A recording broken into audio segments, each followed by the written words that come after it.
Well, Gilbert's here. We can do the news with him next. All right. He's promoting something. I think he put out his own DVD.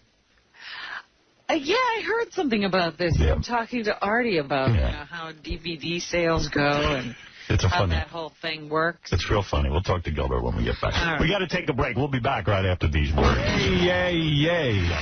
All right, Gilbert Gottfried's here. He's stopping in to do the news. He's also promoting a new DVD and CD, Gilbert Gottfried's Dirty Jokes, available in December. To pre-order, go to gilbertgottfried.com.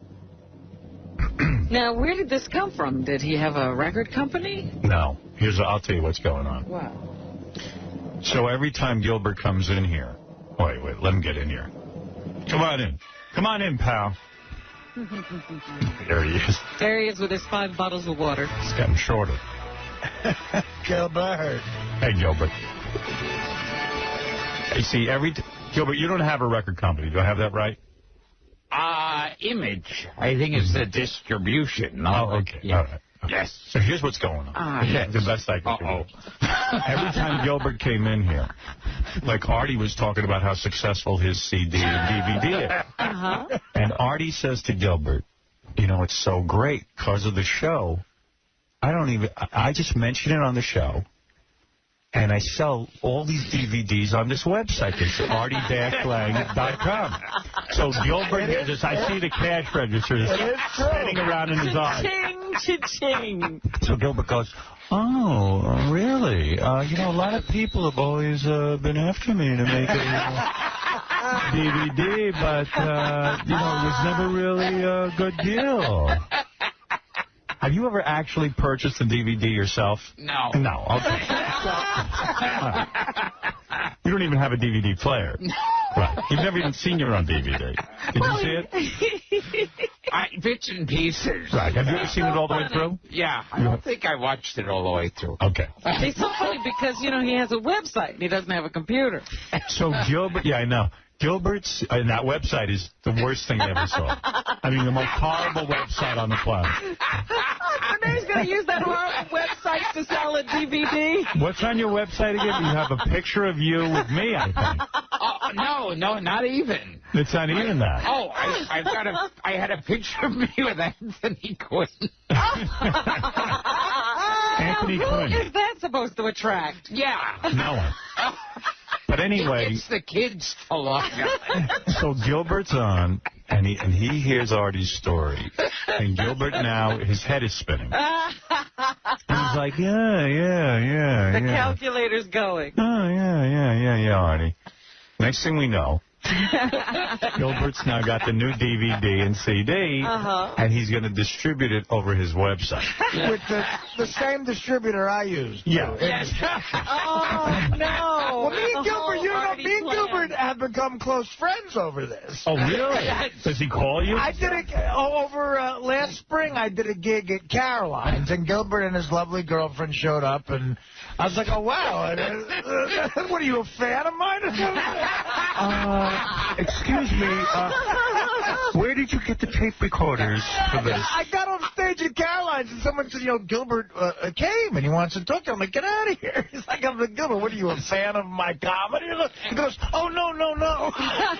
Don't get that. I was always a big fan. Yeah, Gary?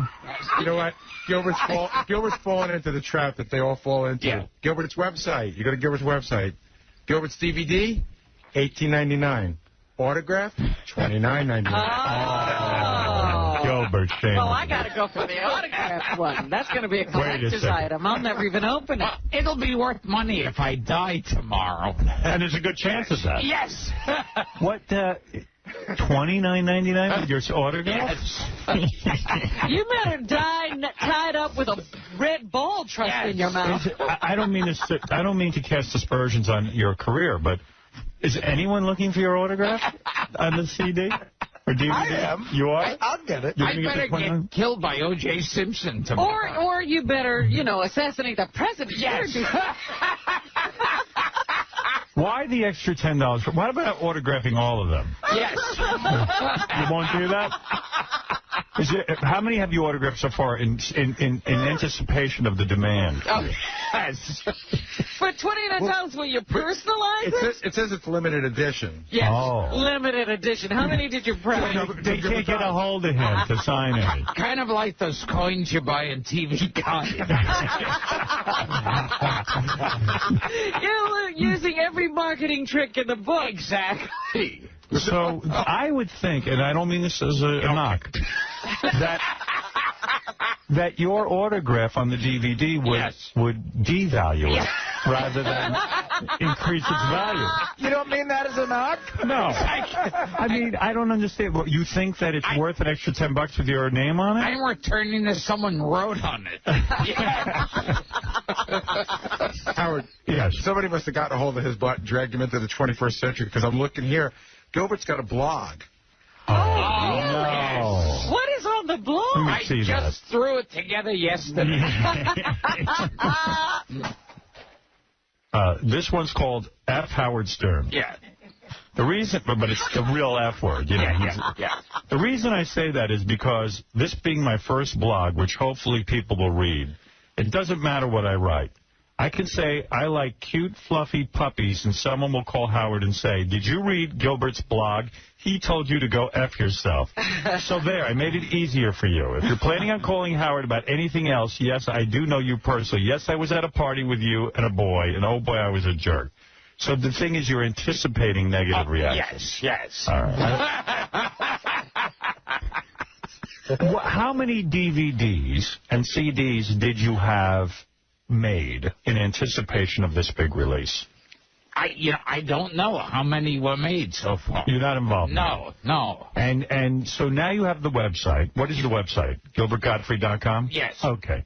Nobody else wanted that name? You were able to get that easily? No, I got it from some guy in Thailand. I had to buy it. Yeah, we had this. I know it's always an Asian guy who somehow gets the web. An Asian guy had my website. How did he know to go get Gilbert Gottfried if he's living in Asia? It was a terrible business move on his part. What did you pay for your own website? Do you know?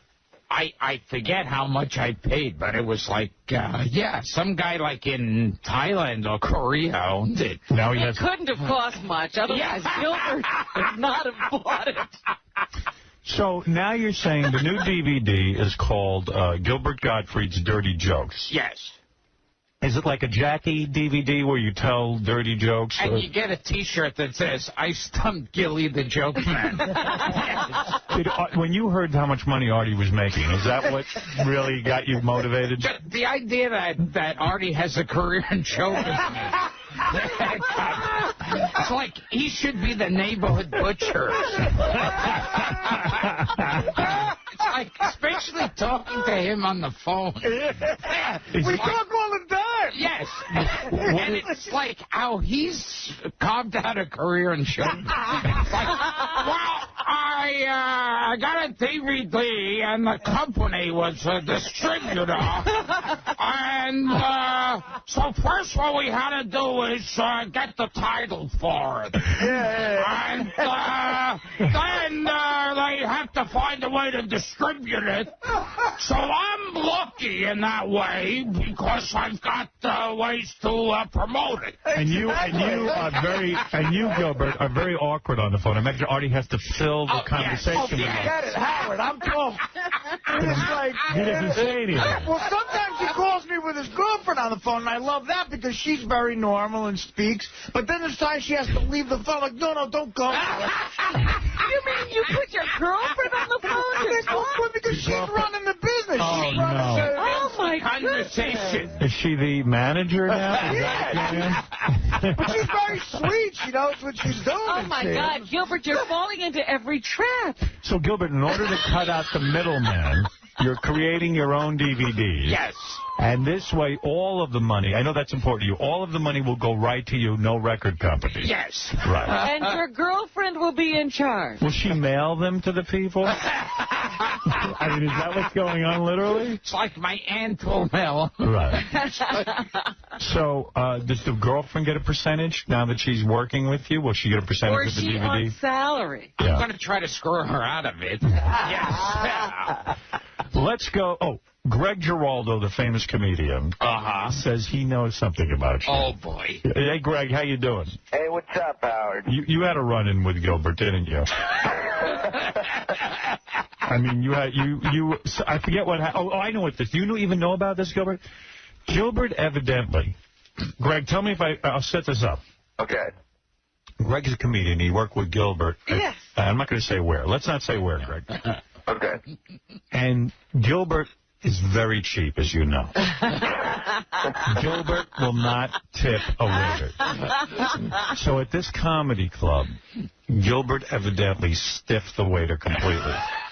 You take over, Greg. What happened next? Well, I was working there the week or a couple weeks after Gilbert had been there. So it's just a story. It's just a story I heard, and I heard it direct from the chef, the cook, the chef. I said there's a club in Jersey, and the cook said that Gilbert the night before hadn't tipped anybody, and that Gilbert was was a little obnoxious to him, a little cold to him. So that the next night Gilbert ordered a steak, and the cook, before serving it up to Gilbert, took the steak, dropped his pants and his underwear, rubbed it vigorously all over his sack and his crack, dropped it on the plate. And then served it to Gilbert? Served it up. It had an extra tangy taste that night. Gilbert, does that make you... special something. Will that motivate you to start tipping some of these people? See, I think I always thought the kitchen help will pee on your food, even if you are a good tipper. So why bother? Yeah, exactly. So in other words, knowing that the chef wiped his buttocks and paint and balls on your steak and then cooked them out. I'm sure that got edited. Wow. Go ahead, yes. He's definitely, I felt almost guilty sharing that story at first. I realized it didn't even faze him even a tiny bit. No, Gilbert doesn't. That probably happens to Gilbert every day. Well, because that's what I'm saying. He's used to that taste. Because when Gilbert goes to a restaurant that doesn't use ass on it and balls, he goes, there's something wrong. It doesn't taste right. I'm not coming back here. Or after he cooked it. He doesn't even care. Did he do it? I get from you that it was before he cooked it.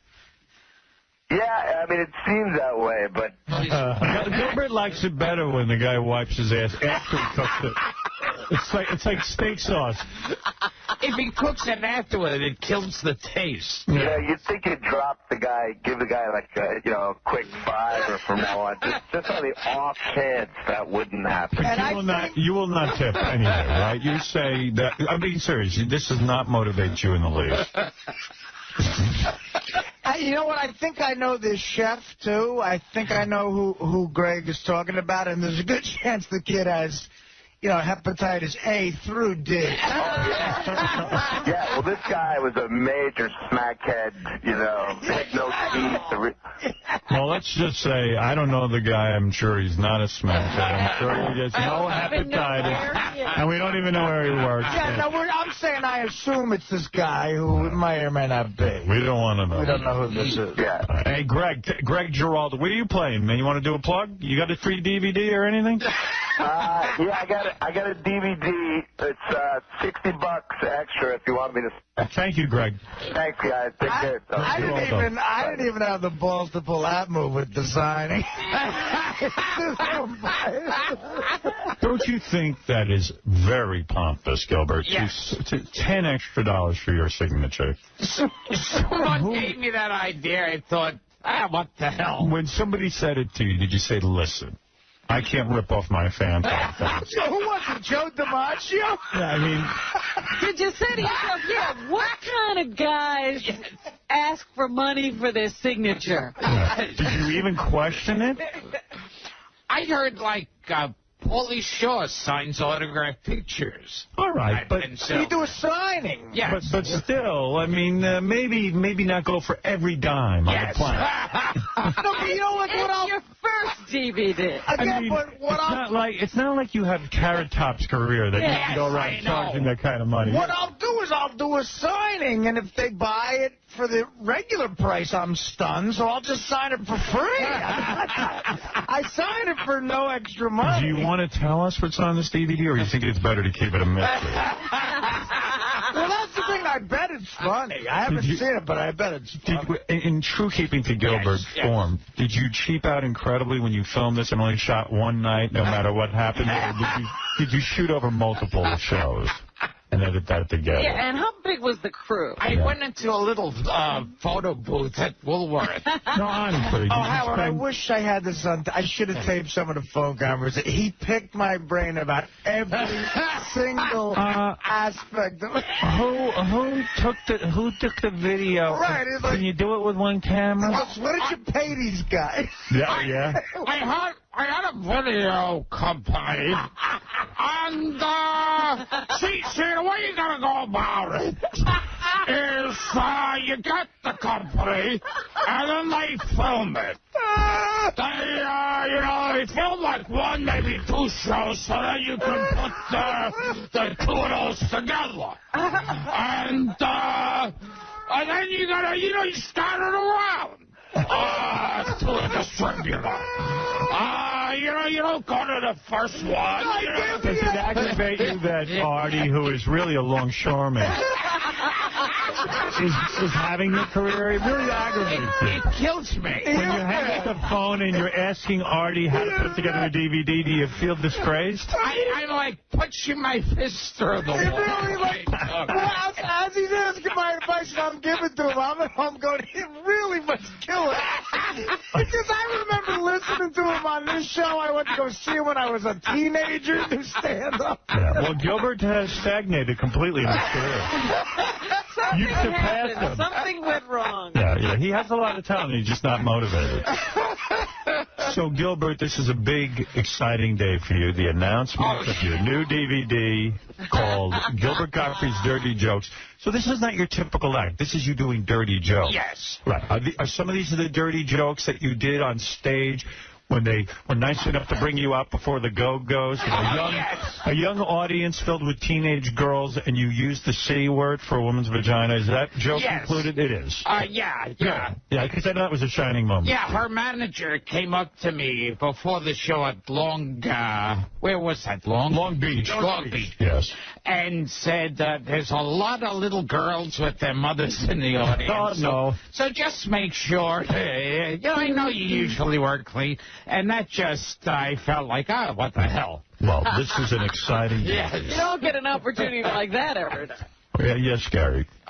This is about you, Gilbert, actually. So there's some interesting things going on. So, David Lee was on earlier this morning. Yes. And they announced that he's the guy. And so that's interesting for the company, but there's a bunch of people that work here that do all music shows, and that's sort of how they figured out that they're not going to be working here. Yeah, where's Julie? Well, one of them is, you remember Jake Vogel used to do a show on MTV, and he worked here years ago. Yeah. He does a show on weekends, and he came on down here.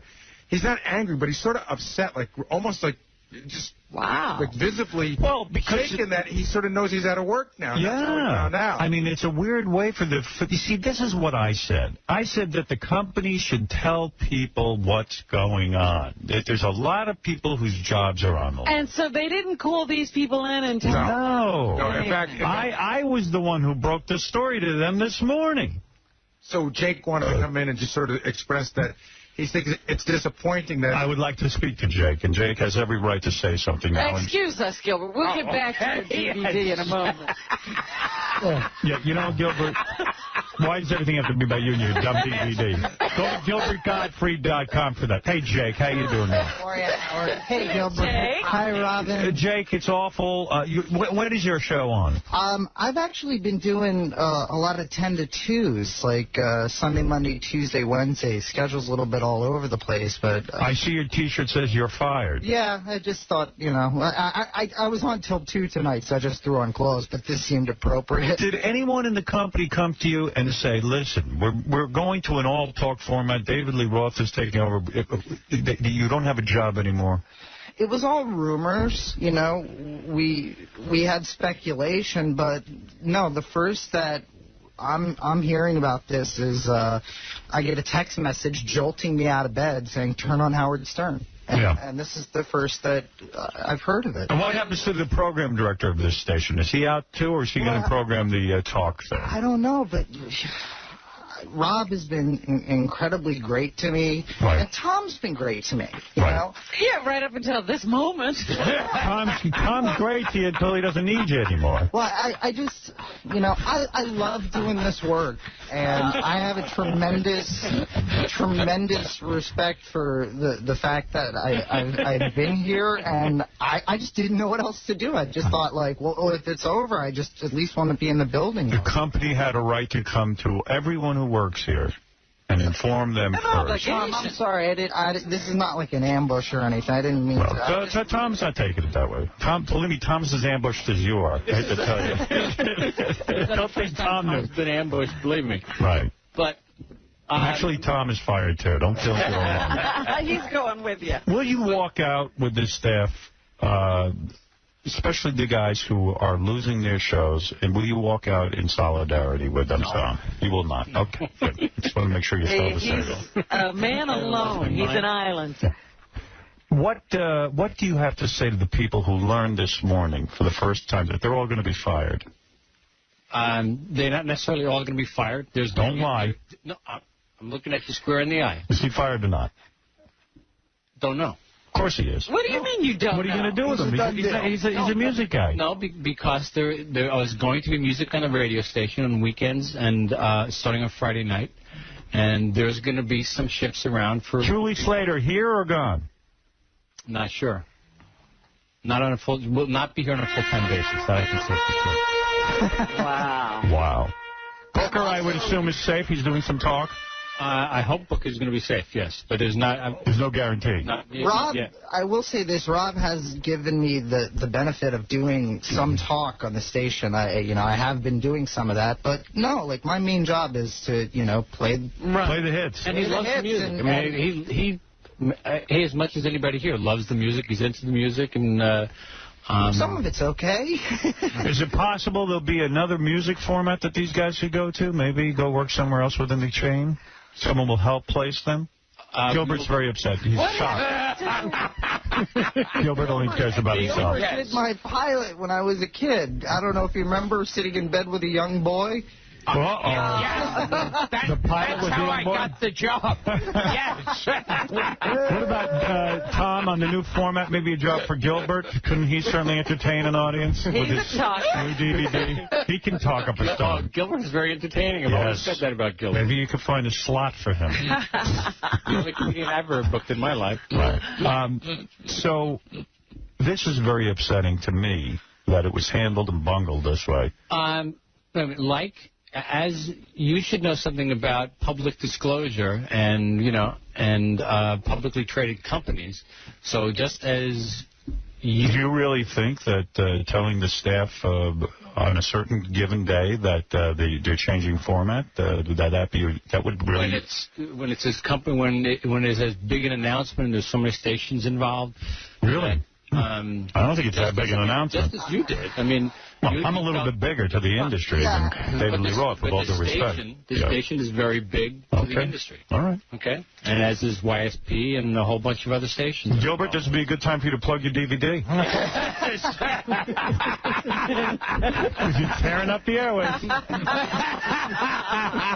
Did you hear that Gilbert's steak was ruined by balls and ass? I did. I heard all that. I had to shock everyone. It was actually improved by balls and ass. Let me say something to you. The company doesn't really care that much about you. I know. That's why I wanted to come up and I am very sorry for you because I'm a fellow performer, that if I tuned on the radio, and this has happened to me. It's what happened to me in Detroit. Someone called me and said, turn on the radio. And I learned my job was done. They switched the country. And because they had to surprise everyone. Right. And you know what it is to lose your job. It's pretty frightening. If Tom got surprised, he'd be upset, and I'd be upset. I was upset when I was in that position, and my heart aches for you. This is a terrible way for you to be told about this, and I'm sorry. Thank you. I really appreciate that. There's no empathy here from this company, only from me. Thank you. empathy does the company have? They're only thinking about themselves. That's right. The K-Rock Christmas party that is held in January. Yeah, you won't be able to go. Will be very depressing this year. I'm sorry for you. Really, honestly. A Halloween concert, you know. Yeah. Well, all joking aside, I'm very upset for you. Seriously. Thank you. It's not right and it's not fair. So, this is how things are done. Tom, you have to put together a whole new on-air staff? You're not even letting Tom get near this. Really? Oh, no, I am involved. You are involved? Sure. Yeah. You look so shocked. I'm not shocked. All right. I know all about the plan, but yes. All right. Yes. Oh. The plan is really coming together, and I congratulate you on it. It really is. I mean, it's fantastic. What a mess. Wow. And I have a tremendous loyalty to you, Tom. I really do. I mean, you've been so supportive to me for years. So I except for now. It's all a sham with Tom. Except for when it matters. Can I say something about Tom? It's my job. 2 weeks after you're gone, he'll forget completely about it. He's going to have that Christmas party with a whole new crew of strangers. Out with the old. Perfectly happy. In with the new. Out with the How's Julie Slater? She's one of my favorites. Yeah. I hope she's Mine, too. I hope she's going to be okay. Julie's been here for 10 years? Yeah. Well, it's a shame. Where is she? Is she around? Yeah. She's around somewhere. She We gets should have her come in, too. She just heard. I don't know if you've seen Julie lately. She's looking really good. It's a good thing, because she's probably going to have to... She's probably going to have to be naked at scores. Looking really good. dance for her.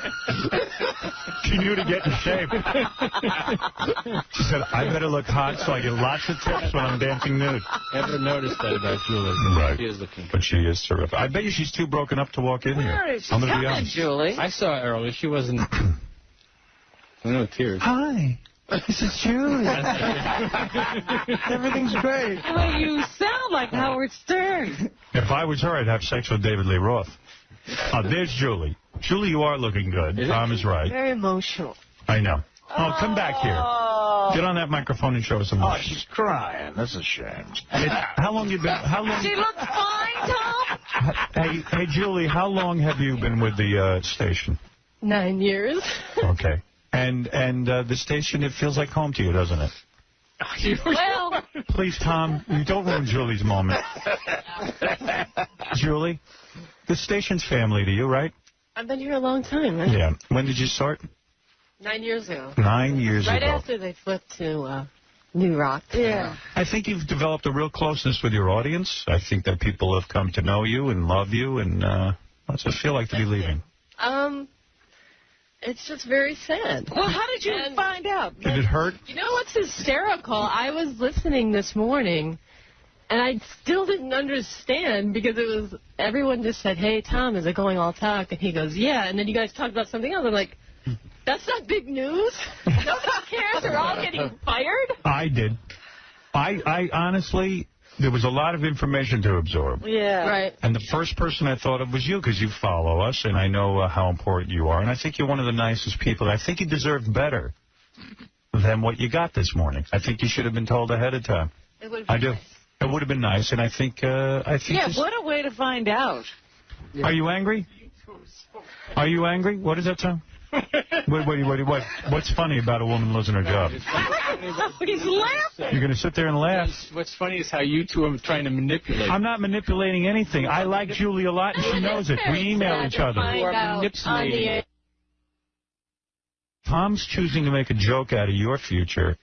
I know how much you care about the radio. I know how much you care about music. I know how much energy you've put into this company.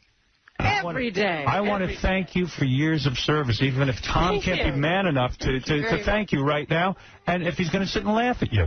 I'm not going to laugh. You know what? I've lost my Look at job. how emotional she is. And Tom says, "Oh, I saw her earlier. She's fine." She's not fine, Tom. I know she's... I mean, I don't expect her to be feeling perfectly well. I'm sorry. She lost her job. All I can say is How could that you I'm be... very talented, and I will bounce back. Absolutely. I'm just okay. I'm not so sure. You're not quite positive you'll bounce back. Yeah, he doesn't know if he's going to bounce. Who knows? I was sick of all the rumors. Like, the engineers knew more than I knew. Really? It's just like, you're kidding me. What is going to become of Julie? When will you? When's her last payday? When will she stop earning an income? When are you going to rip the rug out from under her? Tom, when, Find out, please. Yeah, she wants the answer. No, I don't have an answer. Yes, you do. No, I don't. When will her family begin to starve? You know what Tom is saying? He says he doesn't care. To use her as long as he needs to use her, and she doesn't have any opportunity to plan for her future. Nicest relationship with everybody. I'm very sorry for you, Julie. Julie. Yes. I think Julie's great, man. I hope she does well, and I'd like to know where she's going, and I hope she stays in the New York area, man. Well, she got the news this morning. The rug was ripped out from underneath her this morning, and really she had no time to prepare, and now the reaction is honest. I understand it. And she's supposed to go on the air in a few minutes, and she's in tears. So there's no Julie show after this. That's right. No, I think there is a show today. Today, yes. Oh, absolutely. But it's a day-to-day thing. Anthony, you're on the air. Anthony, you're on the air. Hey, I wanted to talk to Julie. This really sucks. I listen to her. I listen to Booker. I listen to you guys early in the morning. I got a headset, and I use it at work all day long. And I don't know what the hell to do anymore. It's like the show is great all, throughout the day. Sucks that people are losing their jobs. It definitely does. I've been the victim of Julie's this. Great, and Thank you. I want to go over to Sirius, so they either come with you or, I might take one of my channels and make it music just to house these people. You know what? It's funny. You know what else I wanted to ask you? Is there any And when I fire you, I'll give you lots of notice. Thank you. But Tom always said he was so committed to the music. No. What happened to the music? He was never committed to the music. It was all a lie. That was last week. That was last week. Out with the old guard. In with Penn. I'm the Penn man. I love it when he barks on the air. It's terrific. You know, Penn is getting his own show, Gilbert. Oh, jeez. Well,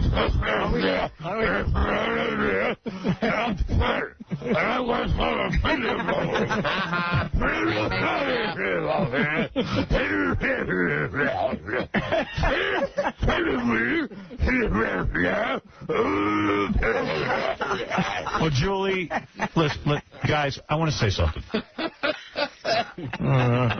Honestly, I know there's a lot of jokes and stuff. I feel your pain. It's happened to me, and it sucks. And I never understood why people can't be upfront and honest and tell you what is going to happen in your future. Your company owes that to you. You've been here 9 years. You were owed an explanation. Tom? You still owed a cutoff date. Julie, would you like to say, yeah, give her a cutoff date, Tom. Let her prepare. Give the girl some closure right now. I want you to come clean. You've been in on the planning. No, what if it extends beyond the end of this year? You know whether it does it or not? I don't know specifically yet if the music on the weekends is going to be something. Well, how many people can do music on the weekends? Yeah, how's she supposed to? You need some. So she's going to work 1 day a week? 2. 2? You can't live on that in New York City. I'm not saying it's the best case scenario. I'm just saying it may be the best case scenario here. Just give a day. When will her medical insurance run out? I mean, really. Is Teller also getting a show? Don't get yes. That's the one I'm really looking forward to. Yeah. Julie, I want to offer you a chance to say goodbye to your audience right now. Merry Christmas. Why don't you do it now? Why not? She's not going to get a chance. She's not even allowed to talk on her own show. Yeah, one day you're just going to tell her she doesn't need to come in again. Julie, please. Fans, I love you, and I will be returning. Please follow me. It's been a great ride, but it's not over yet. Thank you. There you go. That was done with dignity. That's all. That's all. Now here's Penn.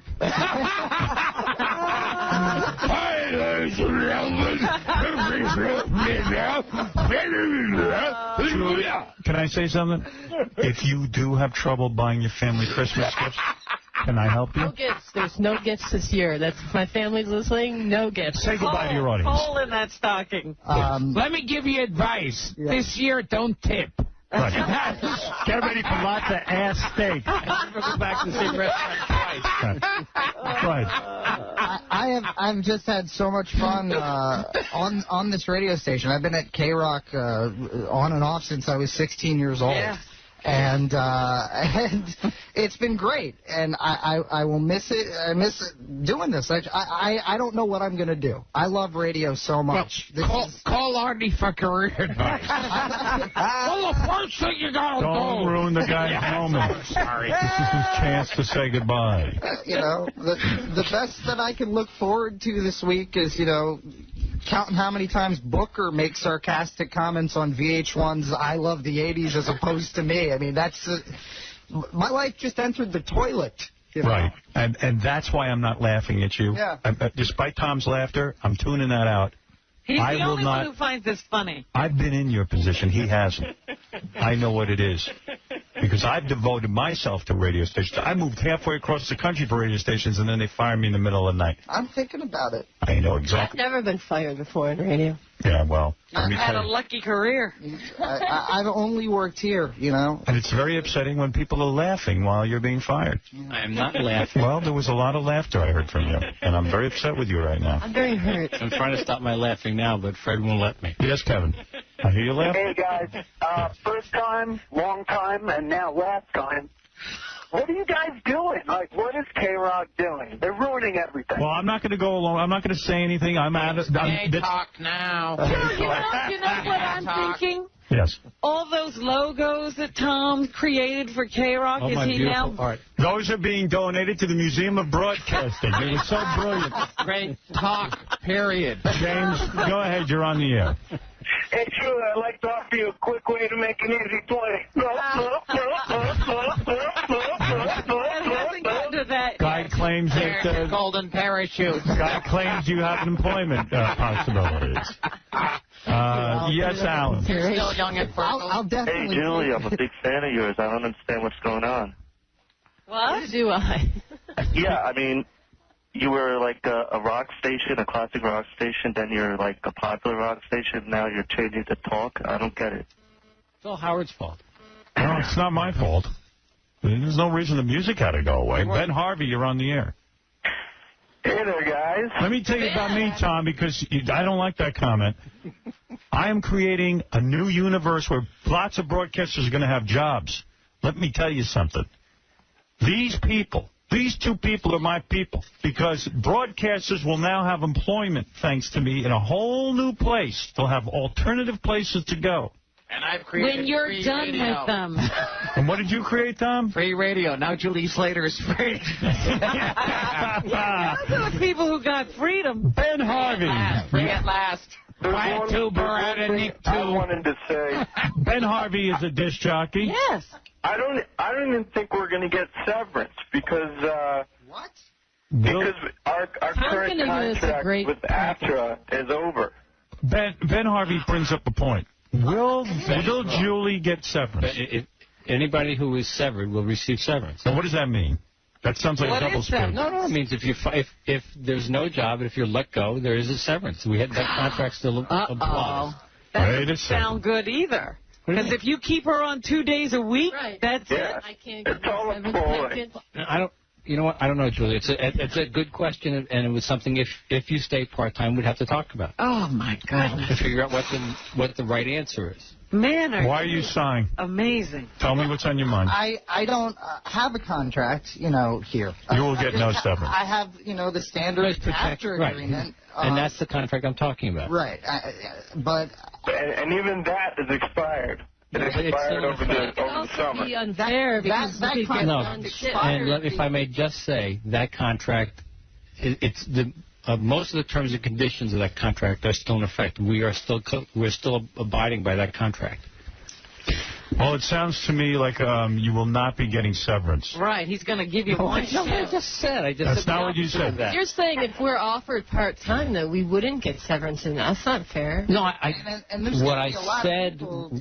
Speak up. Go ahead. I can't believe Speak up. Well, I just, as I understood it, that when we launched K-Rock 2, the internet station, there were certain aspects of the after contract that weren't worked out because, you know, they have no way to figure out how to pay DJs for internet radio. Right. There's no jurisdiction. There's no jurisdiction for after. So that was kind of left up in the air. And well, it's not up in the air. There's no jurisdiction. That's not up in the air. Okay. That means he can do anything he wants. Right. But what is the bottom line you're saying? Yeah, like, when do we have to leave? And yeah, what happens to the internet portion? These people are upset to his thing. Tom, we need some answers on this.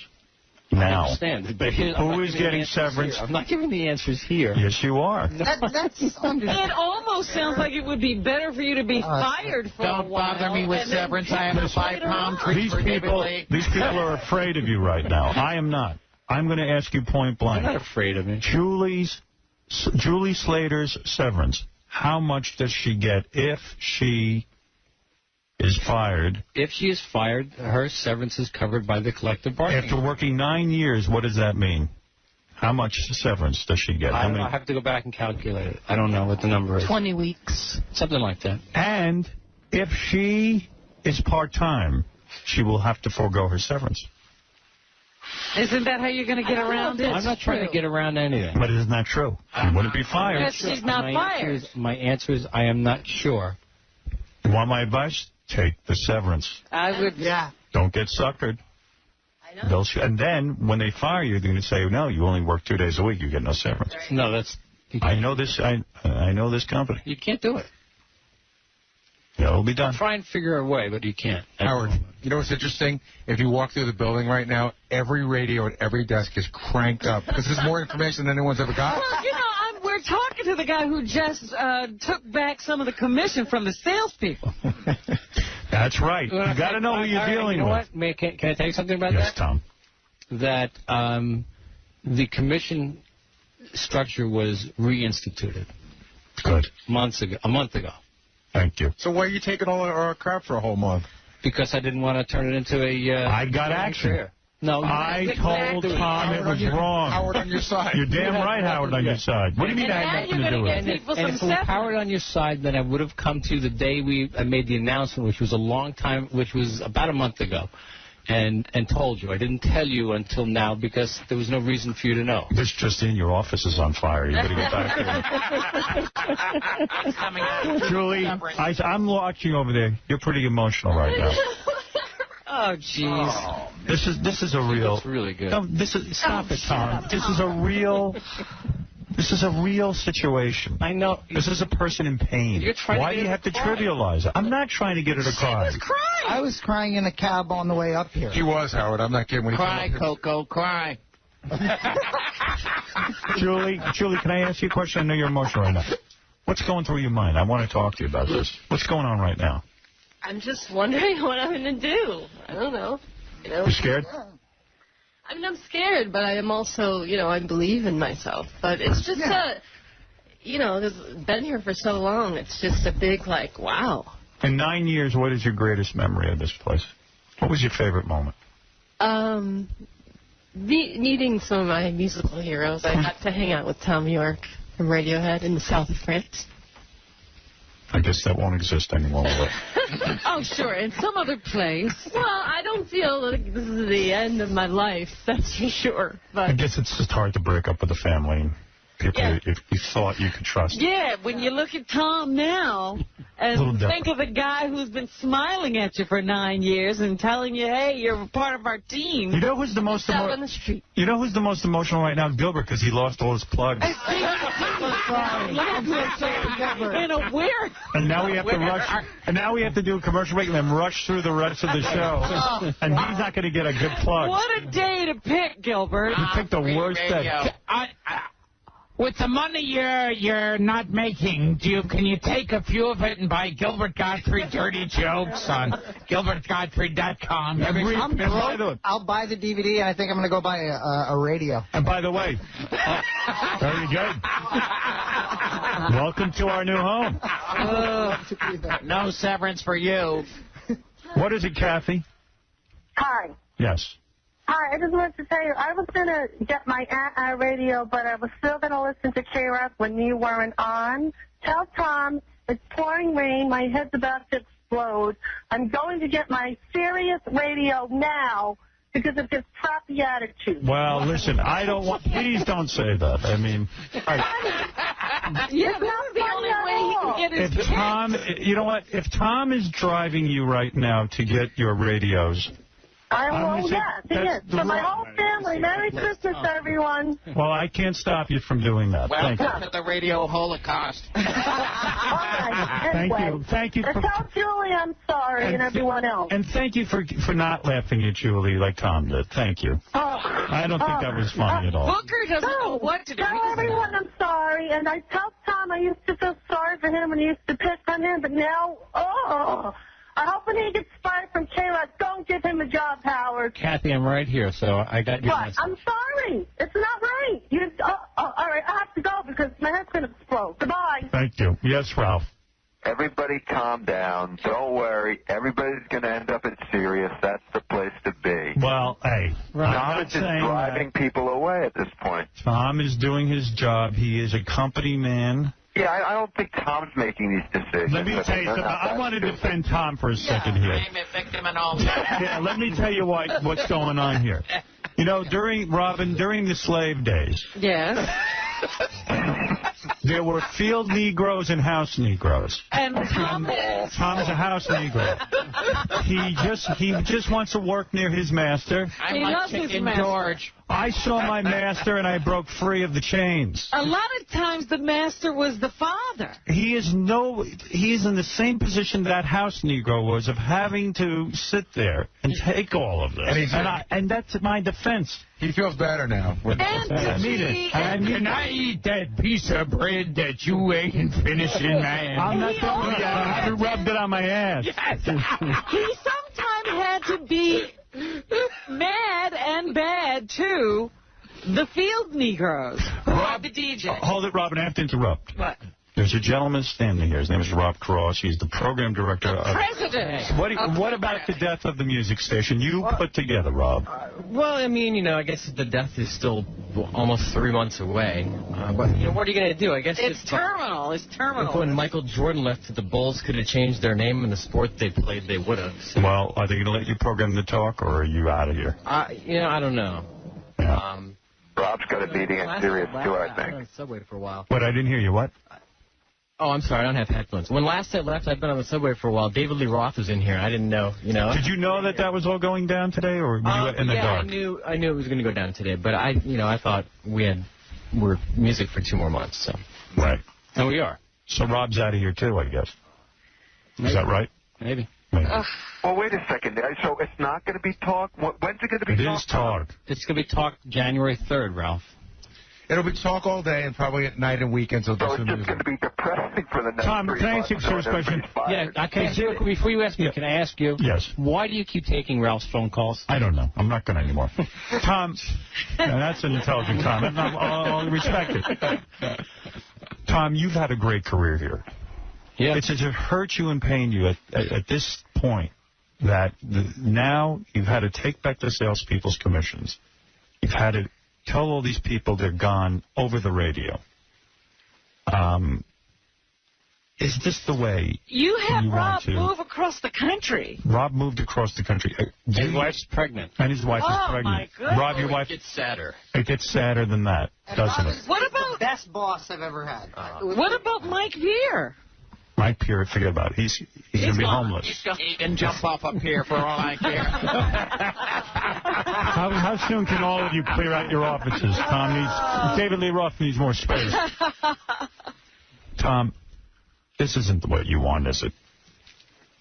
Listen, this is upsetting. It is never. I mean, I've been through this a couple of times before. What does this mean to the engineering staff? We're safe. More work. More work. Nothing. No, more work, probably. Right. Really? Yeah. Pen's fingernail red. Kevin, who is a K-Rock DJ, is on the air. Hey, what's up, Howard? Hey, brother. I just want to say, Rob's a good guy. I love him because I was at Syracuse competing with Rhino before I came to K-Rock. Right. But now I may have to go back there, which sucks. Yes. Yes. I don't know. I don't know if we're going to have the softball. We got a softball game next week. I need Julie to grab my headphones for me out of the locker. Well, come with me. Will there be no alternative music voice in New York? Is that what we're saying? Oh, there's lots of alternative music. It's someplace we're going. Buy an iPod. Buy an iPod. You want alternative? Did I mention streaming at K2? Well, hey, good luck with that. Rob, I'm sure that there's places where you're needed. Guy like you. Yeah, well, He certainly doesn't want to stay around here to program the Internet. Right. If you're lucky, you get to program the Internet. I want to thank all of you for all of your years of hard work. It's been a pleasure passing in the halls. I know we don't get to hang out much, but it's I took a lot of pleasure into being the talk show on an alternative rock station, and this is a damn good sounding station, and you've done a great job. And you're being abandoned now, and I don't think it's great, but what can I tell you? Well, I don't want to speak for everybody else around here, but I think, having your show in this building is, it's such a cool experience, I mean, yeah, there's always there's always a circus going on in the morning, either downstairs or when you walk in, and it's a really interesting thing to be around. And I've only been here for 2.5 years, but, I'm glad I got to at least be a teeny tiny part of it. And I'm a little offended that David Lee Roth got the job because I thought Cross and Lopez killed. Yeah, I would have done it. I'll go on record and say I would have done it for a quarter of what David Lee Roth is doing. Yeah. And more markets. There you go. Can I just tell you really quickly, by the way, for me, Rob's most memorable moment ever on our radio show was when he fired Stuttering John live on the air. That was good. That was good. I'm feeling a little deja vu here. Yeah. Stuttering John finally gets his revenge. Yeah. That's right. All right, look. We could talk about this a whole morning. In fact, I invite you in tomorrow morning to continue this type of conversation. Yes, this is going to take a little while to sink in, I think. This is all good. This is all good that you're getting it out on the air, because, believe me, you'll get no other opportunity. Yeah, otherwise you'll never get any say at all. Right. I'm the only one that allows this.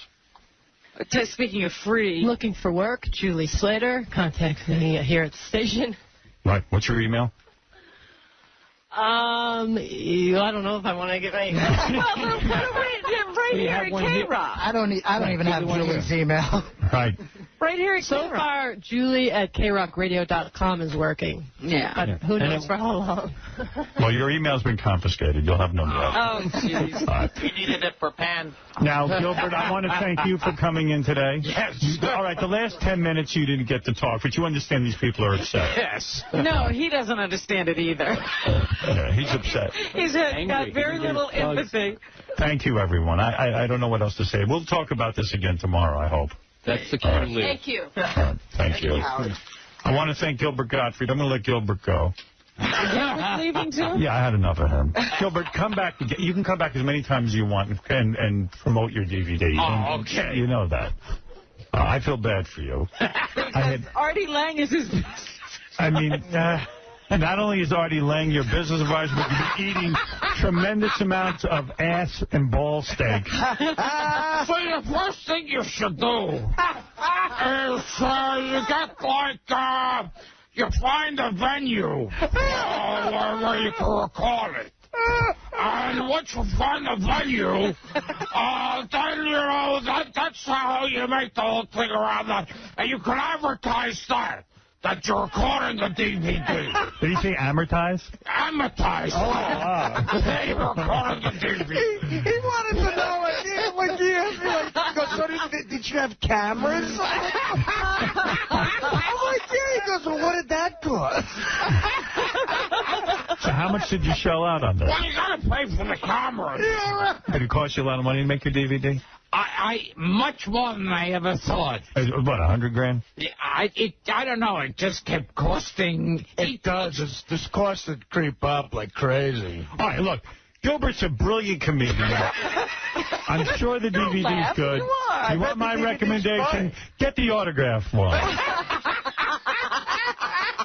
Gilbert Gottfried's Dirty Jokes available in December to pre-order. Because you want to get there first. Because you don't want to be late. Because Gilbert doesn't actually want to shell out his own money. He wants you to shell it out, and then he won't have to withdraw it out of his You don't want to have to wait online. He's not pressing him until he sees your cash. Right. Smart man. GilbertGottfried.com, everybody. And you're going to be entertained on that website. Yes. And order as many DVDs. Christmas presents, great. Stocking stuff. Hanukkah, everything. Martin Luther King's birthday. Right. And if you don't feel like, go to Artie-Lange.com and I'll just tell you all about it. Hey, real quick, before I know this is just let me do this. Hey, Nick Carter is a legendary disc jockey at WBCN. What do you want to say, Nick? I just want to say I just moved here from Boston Monday. That was a mistake. You moved to New York? I know. Yeah. Nick's a good guy. Nick, I don't understand something. The company hired you to come here on Monday, and now they're switching formats? No. I just got to give big ups to Rob Cross because BCN let me go in December, and Rob literally saved my career. And I've been coming down every weekend since July. And, I said, well, what am I busting my ass in a hotel room for? I'll move down here. And here we go. But I just wanted to call, and I wanted to say just thanks to you, Howard, because, everybody always, you try to be funny on the radio. Everybody's like, oh, what are you trying to be the next Howard Stern? I just want to say thanks on behalf of all the idiot DJs who won't step up and say, you know what, Howard kicked open the door, just not even so you could be outrageous, just so you could be yourself on the air. Right. And, Well, thank you, Nick, for saying that. And by the way, I want to give you a Gilbert Gottfried DVD when I see you. Can I get the autograph one? Yes. Hey, Nick, honestly, thank you for saying that. That's music to my ears. Thank you. All right, brother. All right, Nick Carter, everybody. Jeez, right. I didn't even think about it. Yeah, that's all the other stations, too, all their air staff. Robin, it's now gone. We have to tackle this tomorrow because it's 10:16. I got to get Gilbert hustled out of here. This is because he's got to get back to the factory. And I actually have to leave. So I want to do a little of the news that you've got. But it's devastating. This is like when Magic announced he was HIV positive with 2,000 women around the country. Calling you. We're going to continue this tomorrow. I'm like, damn! Gilbert, your new DVD, no one is excited about it more than me.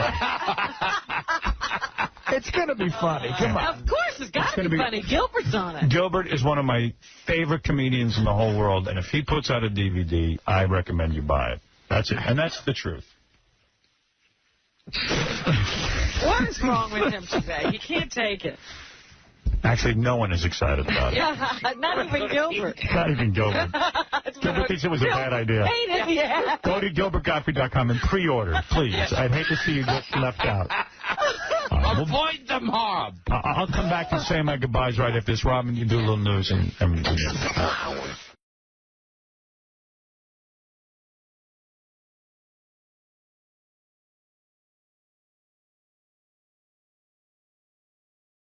how much more open can she get? And can you actually interview her, unlike being her husband? Yes. You know what I mean? Can you? Well, you're referring also to, I made a big point at the end of the show yesterday of playing you Ellen DeGeneres with her wife, Portia de Rossi, and this how lame it was. I heard somebody on the wrap-up show accused you of, like, how can you talk about Ellen? I heard somebody said on the wrap-up show that's you and Beth. I said, I can't agree with that. He's not singing in the shower. No, and by the way, I have to get rid of the wrap-up show because, and I'll tell you why. The purpose of the wrap-up show is not to sit there and criticize me. Whatever I'm doing is so that everyone here can make a living. Mm-hmm. And to sit there and criticize the show, I don't mean, you want to criticize the way I look or something, but to criticize the show can't be serving us well. Mm. We have enough people who are against us. That's right. Don't criticize the thing you love. Yeah, I mean, let's say I'm as bad as Ellen DeGeneres. Why would we want to point that out to anybody? It just doesn't make any sense from a marketing standpoint. Right, but I was like, I don't think that guy's right. Gary does that all the time, Howard. He's always saying that it's a bit. We don't want to know if something's a bit. I know. I don't really need anybody pulling the curtain back on the Wizard of Oz. It's a fantasy Pittsburgh world. Pete is not, he's out of his mind. Pittsburgh Pete is not out of his mind. You're out of your mind. So you're saying that I'm always trashing you? No, not trashing, but there's a certain mystique about the show. After all these years, But Gary is in a weird position. He's got to fill an hour and sit there and talk about the show. And also, you know, when people call, they say they're saying one thing and then they ask another question, and sometimes I don't know how to answer it. Right. Howard, we listen to the show, we come up with our Everything's own a ideas, mess. Then Gary comes on and ruins everything by like, here's the real reason Howard did that. I love Pete, because Pete can get everybody at each other's throat. Yeah, he's like Ralph. He doesn't do anything for a living but piss us off. I actually got a job recently, Gary. Doing what? What could you be doing? I'm serving tables, man. What? How long do you think you'll last doing that? You're an obnoxious fucking asshole. You should be fired in a month. Gary, you don't intimidate me. I see through you, always have. I'm not trying to intimidate you. I'm just telling you who you are. You're an asshole. Okay, great. Like, I care what you think about me. See, that's the problem. You don't care what anybody thinks about you. That's why you'll never work, douchebag. I don't respect you. Okay? Pete, you got a You're job. not a great guy in radio to me. You don't understand. But you'll never get any, Pete. You'll never get anywhere. You'll never do anything because you have a shit attitude. Okay. And you're a fucking I'm going to be narcissist. 30 years old, buddy. I think I realize I'm not going to get anywhere by now. You're not teaching me nothing. See, how can you argue with a guy who knows he's, you know, what he doesn't Gary, care? you're superficial. You're phony, brother. Everybody Dude, knows. have you ever met me? There's a reason Howard hired you. Have you ever met me? Yes, I've met you a few times. I hate you. You know what's so funny? You're so nothing. I don't even remember meeting you. Worse, Gary. You're the phoniest guy. I don't even remember meeting you. What? Where would I have met you? I met you in Florida once before. I met you a couple times. And you're very not memorable. You're a nerd. I can't believe you even got married. You got a good-looking wife like you did. It's a shock to everyone. Hey, why don't you go to the comedy again, Pete? Remember how great you were when you opened for Artie? How great are you every day on the wrap-up show, Gary? You're never funny. I'm great enough to be getting continually paid for it for 3 years. You did it once, and they fucking practically lynched you. You are a character. You're Bubba Booey. That's the big bit. It's you. And you're not a character. You're Pittsburgh Pete, the asshole. Gary 𝗏𝗏𝗏. We don't care about Gary. We care about the monkey face making us laugh. That's what we care about. You're not going to come on the wrap-up show, you and John Hine, and say, oh, Howard did this. That's a bit. That's not who he really is. Robin did this, but privately... Pete, let me ask you a question. I don't want to know that. Do you want the wrap-up show canceled? No, it's a good show. It's fine. Well, then what do you want? I don't even want you talking to me right now. I don't even know why you're involved in I was talking to you. Gary hijacked my show. Yeah, what is it, the wrap-up show? Howard, he's insulted me. I have to have the right to defend myself. You'll get your hour today. This is the pre-wrap-up show. I can't even get on the air anymore. Tell him that he peaked, Howard. Will is the number one guy on the show now, the producer. Will is the guy? Yeah, Will is the guy. Will's the one that's coming up with the vibe, the flow, and the art. Would it be your advice to me to demote Gary and make Will the executive type producer? You don't need Gary any longer. He doesn't even have that big a Rolodex any longer with celebrities. What's he doing? Let me tell you something. I know Will. He'll hate you way quicker than I did. Gary, you hate everybody, man. You think you're better than people. You're the biggest narcissist on the show. You must have lied. That test must not be accurate because you are. Maybe they made a mistake and switched Gary's score with Robin. I never thought of that. Hey, my picture ain't in the post today. You're a kid. That's right, because you switched the results. He was smart. Is Gary correct when he says that you will never hold on to your waitering job, that you're too abrasive? I've had about 85 jobs in my life. The longest one was about a year. That's when I was bartending. It's miserable. Financially, I've never made more than $5,000 a year. And $5 grand? $5 grand is my biggest year ever. What is it? Is it your personality? You seem like a... I'm very... I get a job, and I get bored. You know, I do feel I'm a creative person, but I just see my future, and like I'm going to be here the rest of my life, and it frightens me. So I quit, and I like laying around smoking weed, and that's, you know, the radio is a big part of my life, Howard. What happened to your last job, Pete? My last job? Yeah, what happened? What went wrong? What was your last job? No, my last job, I was bartending. That was a year ago. I haven't worked in a year. I finally got a job now, so I'm happy again. As a bartender, you only made $5,000 for the whole year? Yeah. He quit. But for $5,000, he worked for a year and made $5,000? He worked a whole year. I know bartenders will make that in 2 weeks. Yeah, that's what I'm saying. I mean, this is the you most... must have been the worst bartender ever. It must have been a horrible bar. It was a dive bar. Like Artie once said when we first talked, it was a shot and beer bar, you know. It was my first gig ever, but it was the best time I've ever had in my life. Being behind the bar, when you're the bartender, you're the king, Howard. Like you on the show, it's a small level of that. You're the local celebrity. So why would you walk away from such a thing? Because I had a major setback in life, and it was hard dealing with the customers when I had to deal with emotional issues. What was the major setback? I lost my mother, man, about a year ago. Okay, so you had to quit the job? No, that's where I'm stupid. You know, it was the worst decision I ever made. I had 5 women, and I quit my job. They wouldn't even take my calls anymore.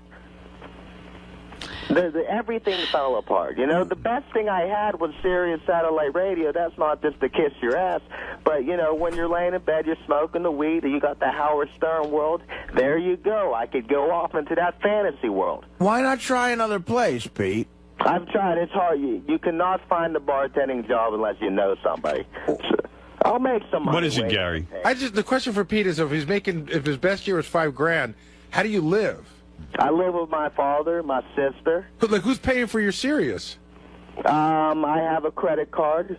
Wow. You know? Is that run up big? Like, are you over drawn on your credit? What's your financial like? Are you handling your bills right now and everything? The mortgage, you're paid off, you're taking care of everything? You know what? I never carry a finance charge on a credit card. I pay my mortgage every month, and I lease my cars. That's great, man. You're so... No, I'm just asking you if you're overdrawn on your cards. Pete hates you. You're cooler than me. No, I'm not cooler Ralph than is you. on with Pete. Ralph, go ahead. Hey, now. Hey, now.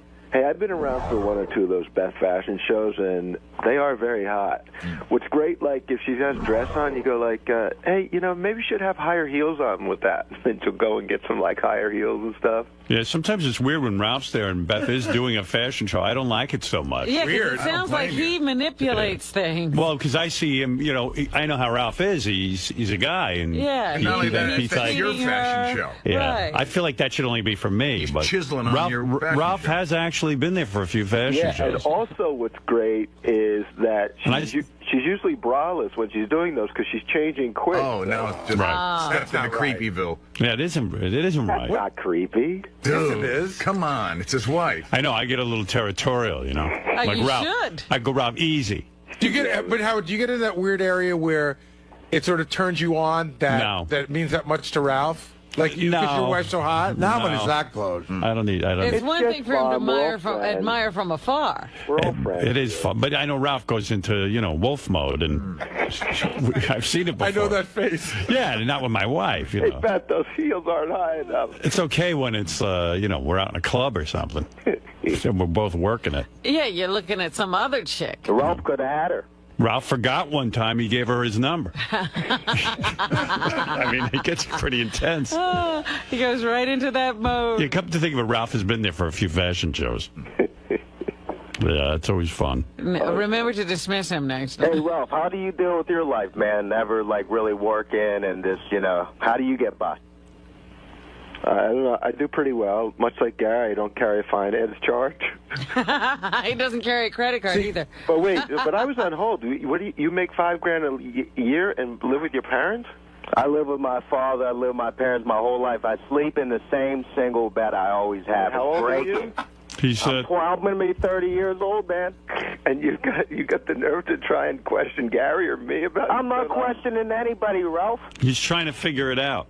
Oh, I'm sorry. He's trying to figure out how to move out. You were actually a role model, kind of.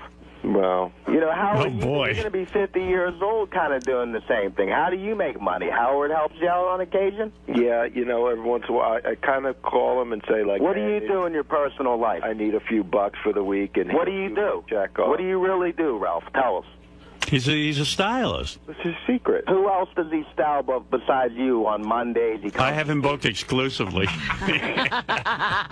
I pay to have him an exclusive rights because there. you couldn't get him when you wanted him, so Yeah. you had to tie him up exclusively. In fact, not only do I have him exclusively, I can't even get him to come to the Even house. with your exclusive. Well, he was busy with the Battlestar Galactica finale. Battlestar Galactica. Like, no, but Pete, to answer your question, Ralph will style all of us from time to time. Like one time, Ralph told me I look like shit. Just once? Well, actually, it was several times. So you know, and he doesn't charge me a lot for that. So he'll do everybody on the show from time to time. Ralph found me my Michael Jordan sweatpants, I'll tell you that.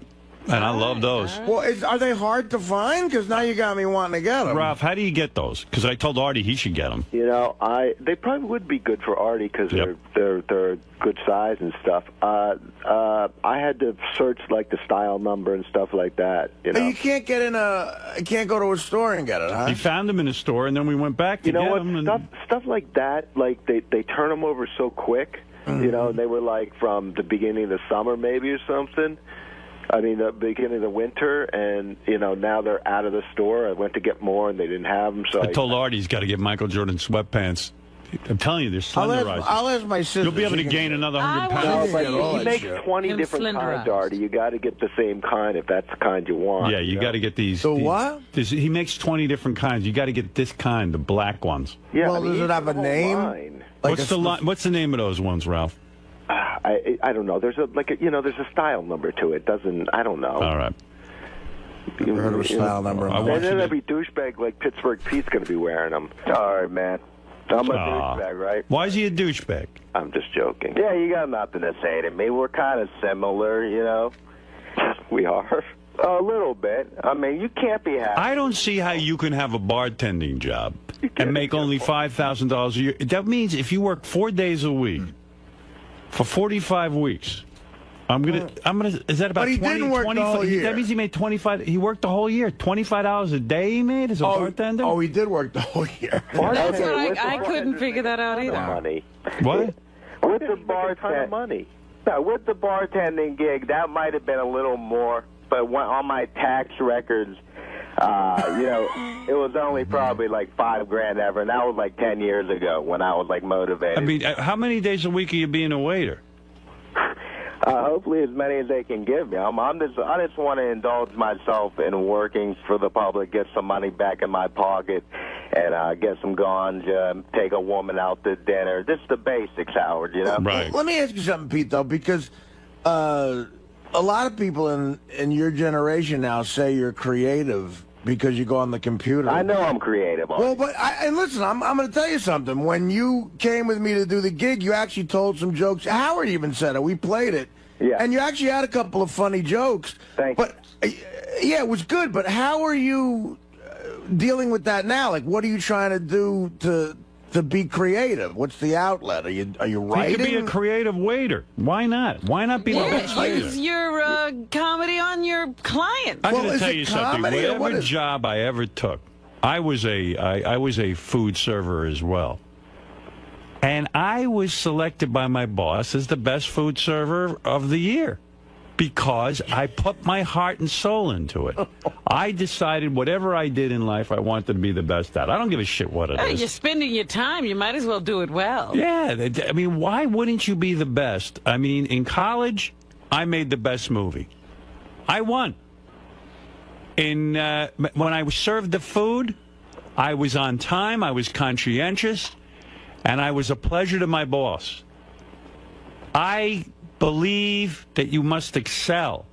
I was a dishwasher, and I got a commendation. Now, who gets it? Who gets there, puts their heart and soul into dishwashing? You're going to be something. Be the best at it. He won the silver dish. And why was I the best dishwasher? I'll tell you exactly why. I got in there like a madman. I probably took on the workload of 3 or 4 guys, and I washed and I racked. And I was proud of the job I did. And you rolled. And believe me, I didn't make 10 cents. Pete wants to be a star. See, I'm a direct opposite You could of you. be I the was star. I was the worst. Well, I don't believe in that. You could be the star of the kitchen. Right. And why not? Yeah, but Pete Take some pride. What? What are you guys trying to say to me? What are you trying? Excelling is what they're saying. I'm saying to you. I'm on a radio show right now expressing my opinions like Pete, you guys do every day. Here's what I'm saying. Artie was saying to you, how are you how this wasn't directed at you. Shh, you're not listening. Okay. Now you're talking. Dopey. Artie was saying, how are you expressing your creativity? Right. I said you could express your creativity. This was directed at Artie. By doing your job well. That's right. You can be creative in any job. Creativity can come out in any facet. You know, you see a sales guy like Sam Ben-Ruby who works so hard. I see this guy. He is creative. Now, he's a salesman. He's a radio salesman, but I see he's creative. He knows how to schmoo. He puts his heart and soul into it. You are a waiter. I want to hear that you are now the top waiter. Everybody loves to go there because you're going to wait on them. They request your section. But don't be dopey and sit there and bother people when they're eating. Being the best means staying out of people's way and complying with everything. I know how to do that, man. You know how to do that? I want you to do I'm that. all about the hospitality, Howard. Good. I think that you could make more than $5,000 in a year at that job. Let's shoot for 6,000 this year. And stick with it. And no more smoking weed during the week, only on weekends. That will be after work. Are Pete's parents rich? No. After work, no. I said on weekends. You don't earn after work. I think he should take a break from pot, period. Well, I'm trying to wean him off of it a little No, it's every day for about 12 years, 13 years. Every day of my life. Well, what about being the best pot smoker? He is. During the week. That he has excelled at. No, that's negative. Pete, during the week, no more pot. I can't do that for you, Howard. Let me ask you something, Pete. Do you think the pot smoking might have something to do with why you still live at home? I don't know about that. I do know about that. Yeah. Yeah. And that is true. I have friends who smoke more weed. Like, they'd be proud of themselves. Oh, I quit smoking cigarettes. Then you find out they're smoking 7-8 joints, 7-8 joints a day. Yeah, tons. And let me tell you something. All of these guys do not succeed. Right. They don't. They do not. I know them. It's a type. You're right. They're burnouts. And I know that. Starting today, during your work day, the days you don't work, you want to smoke a little weed, okay, I'm not going to take that away from you. Mm-hmm. But on the days you work and the days that you got to be up for work, no more weed. You get high at work, man? No, I served tables about 8 years ago, and I did get high, and it was very tough to do. Bartending, you can do it. You're in the dark. People are all drunk. But if you're serving tables, it doesn't work. Are you strong enough to stop smoking on work days? I don't think so. Well, you got to get strength. If you want to be the best, it's not going to... I don't want to be the best. Well, I do. You're right. Okay. So then what are you going to do? Try it for a month. Call me back and let me know how you do. All right. Don't call us even for a month. Yeah, pot is too powerful thing in your life. You're letting it overtake you. The older you get, man, the more wisdom you get. You're motivational. You're like a Dr. Drew yourself, man. You should have a... Dr. Jew, how dare you? You should have Dr. All right, I have a big nose. Let's see if it works, Pete. Go I'm a away Dr. for Jew. a month and see if you come back any better. Howard's been like a father to me over these years. Well, he's failing as a father. Maybe that's why you're high at home with no work. He's a terrible father. Then you got the wrong father. Yeah, you have to reassess, Pete.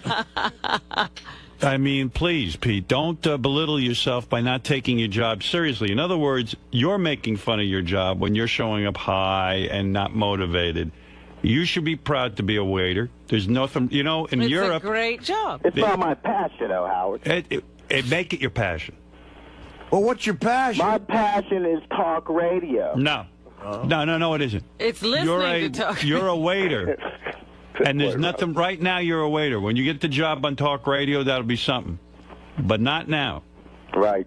And you need to stop smoking pot during the week. No, you're right about this. You got to do it. Have you heard of 100%? 100%. He's heard of it. But he's got to now devote his life to it. You have to be the best at what you do.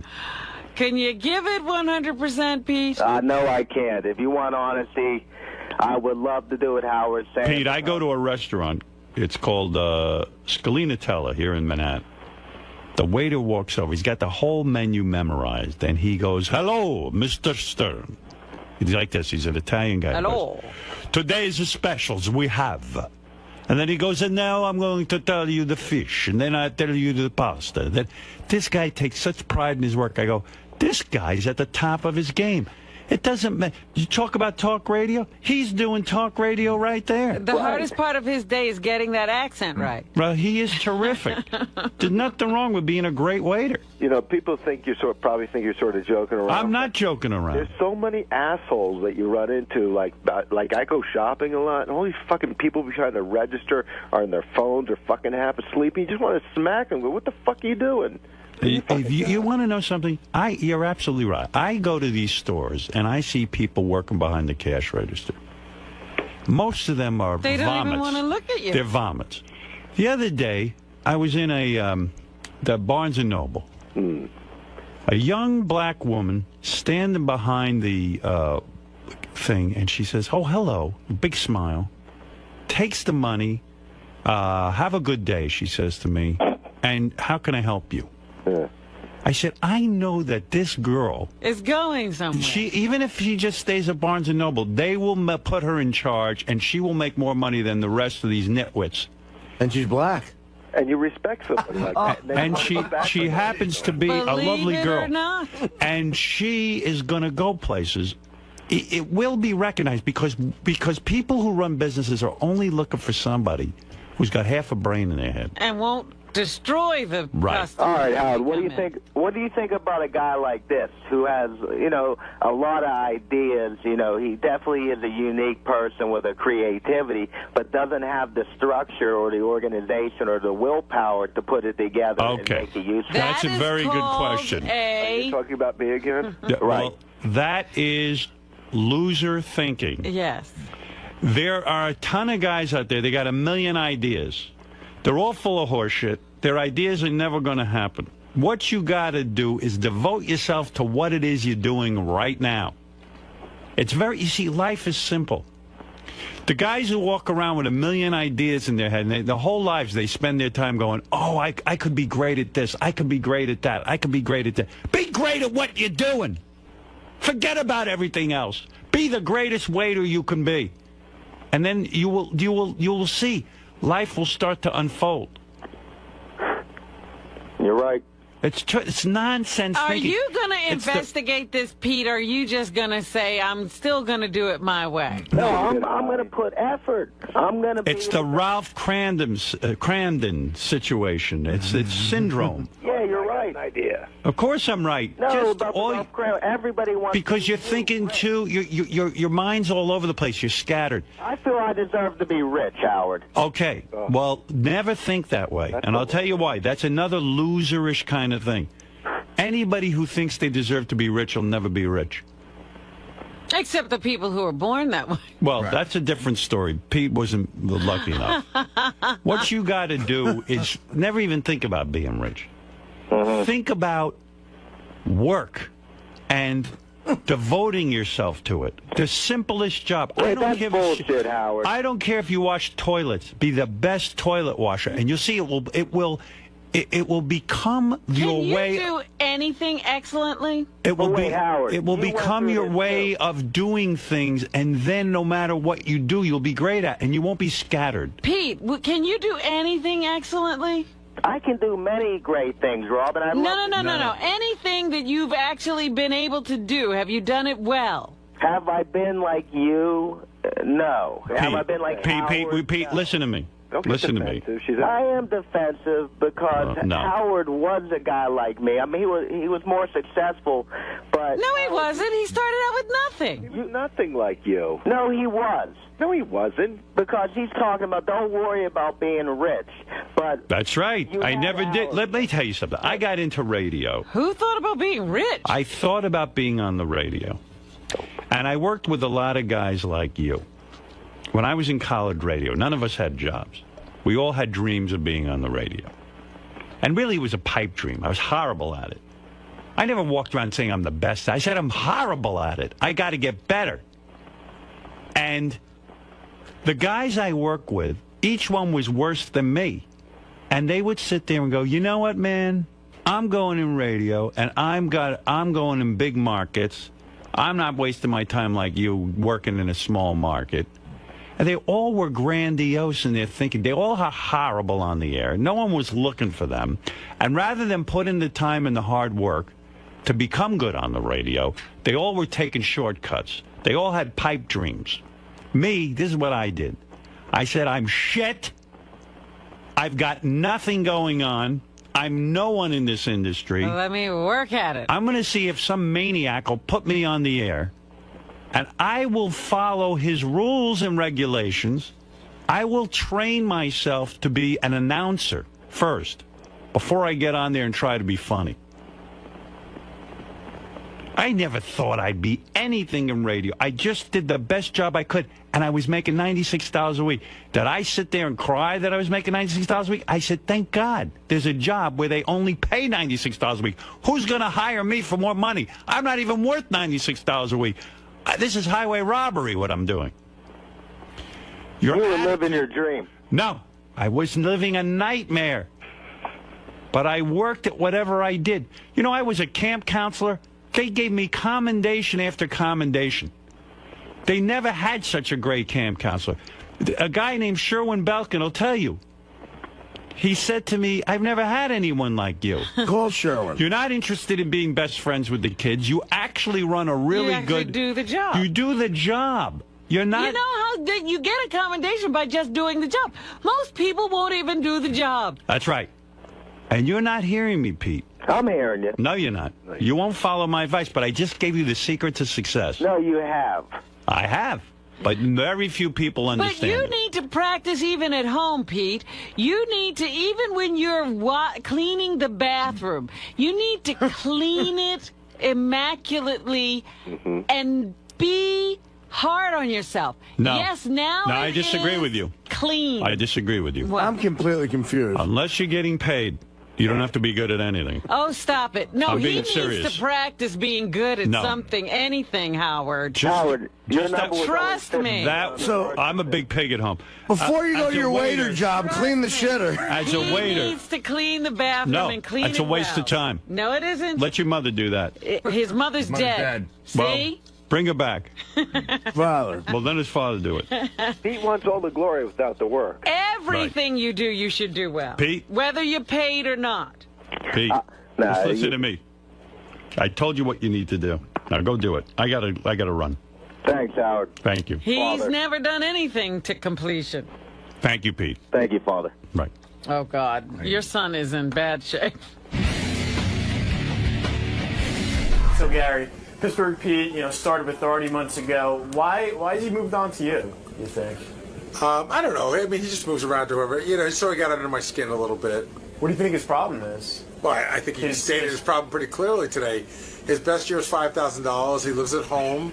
He sleeps in the twin bed that he grew up in, and he's just having some issues. And he's all bummed out that his mom passed away, and I feel bad about that. But listen, we've all had losses in our lives, and you got to move on. Now, what do you think about him saying that Will is the top producer? He's just trying to get under my skin. He's just trying to say. It's what his problem is I think he suffers from something that I think a lot of people suffer from. That he's I get interns that come in here, and they don't want to be interns. They want to be the producer. Why should they bother doing it at that low work? And that's what Pittsburgh Pete sounds like. He's like, well, I want to be famous. I want to be good. I want to be special, but he doesn't want to do anything to get there.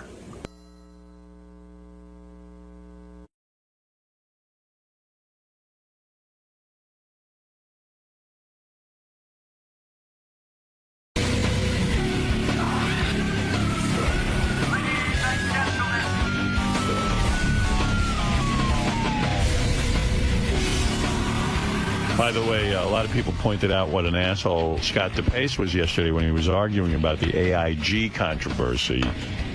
and the bailout and bonuses thing. He was saying that the AIG guys should get their bonuses.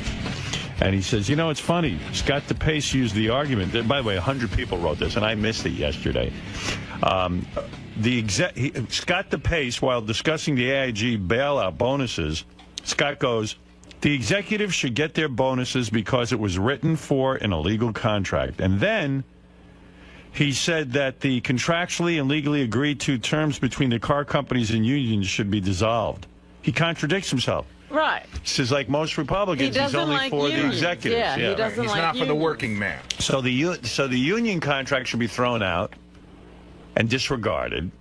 But these contracts should be honored. Yeah. And also about the dog advice. I received a email from Sam Simon, who works with animals, and said I was 100% correct that you should never hit your dog. He said, as one of the nation's largest providers of free certified assistance dogs for the deaf, I must comment on your theories of dog training. Howard, you are unequivocally 100% correct. Hitting your dog accomplishes nothing. And the methods you described are the ones my trainers use for dogs that achieve the most elite level of training. Furthermore, I wonder why someone like Scott DePace would even get a dog. It appears that DePace, like his right-wing politics, is cruel and without empathy or compassion. I've heard that even Hitler was nice to his dog. Sadly, the same cannot be said of Scott DePace. Yes, DePace said on the wrap-up show he would continue doing whatever he described here yesterday, and then in about a month it would work. Yeah, and even like Jason said to me, isn't that a sign of low intelligence that, you know, you gave him some really good advice, he asked for advice, and then he just can't absorb it. He can't.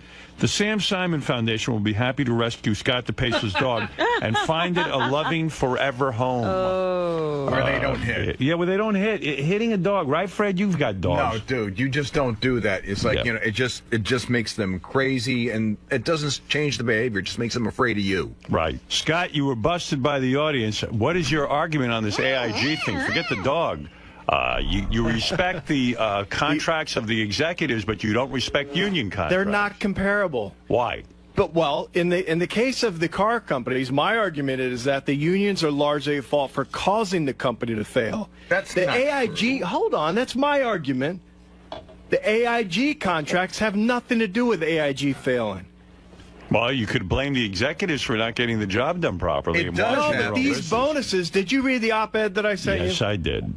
And what did you think of that? There are some executives who had nothing to do with the failing of AIG, and they were promised bonuses, and now they're not getting them, and they're upset about it. So the guy's working for nothing. I understand that. But for the most part, you understand, in the one breath you say you have to honor contracts at AIG, but you're saying you don't have to honor union contracts.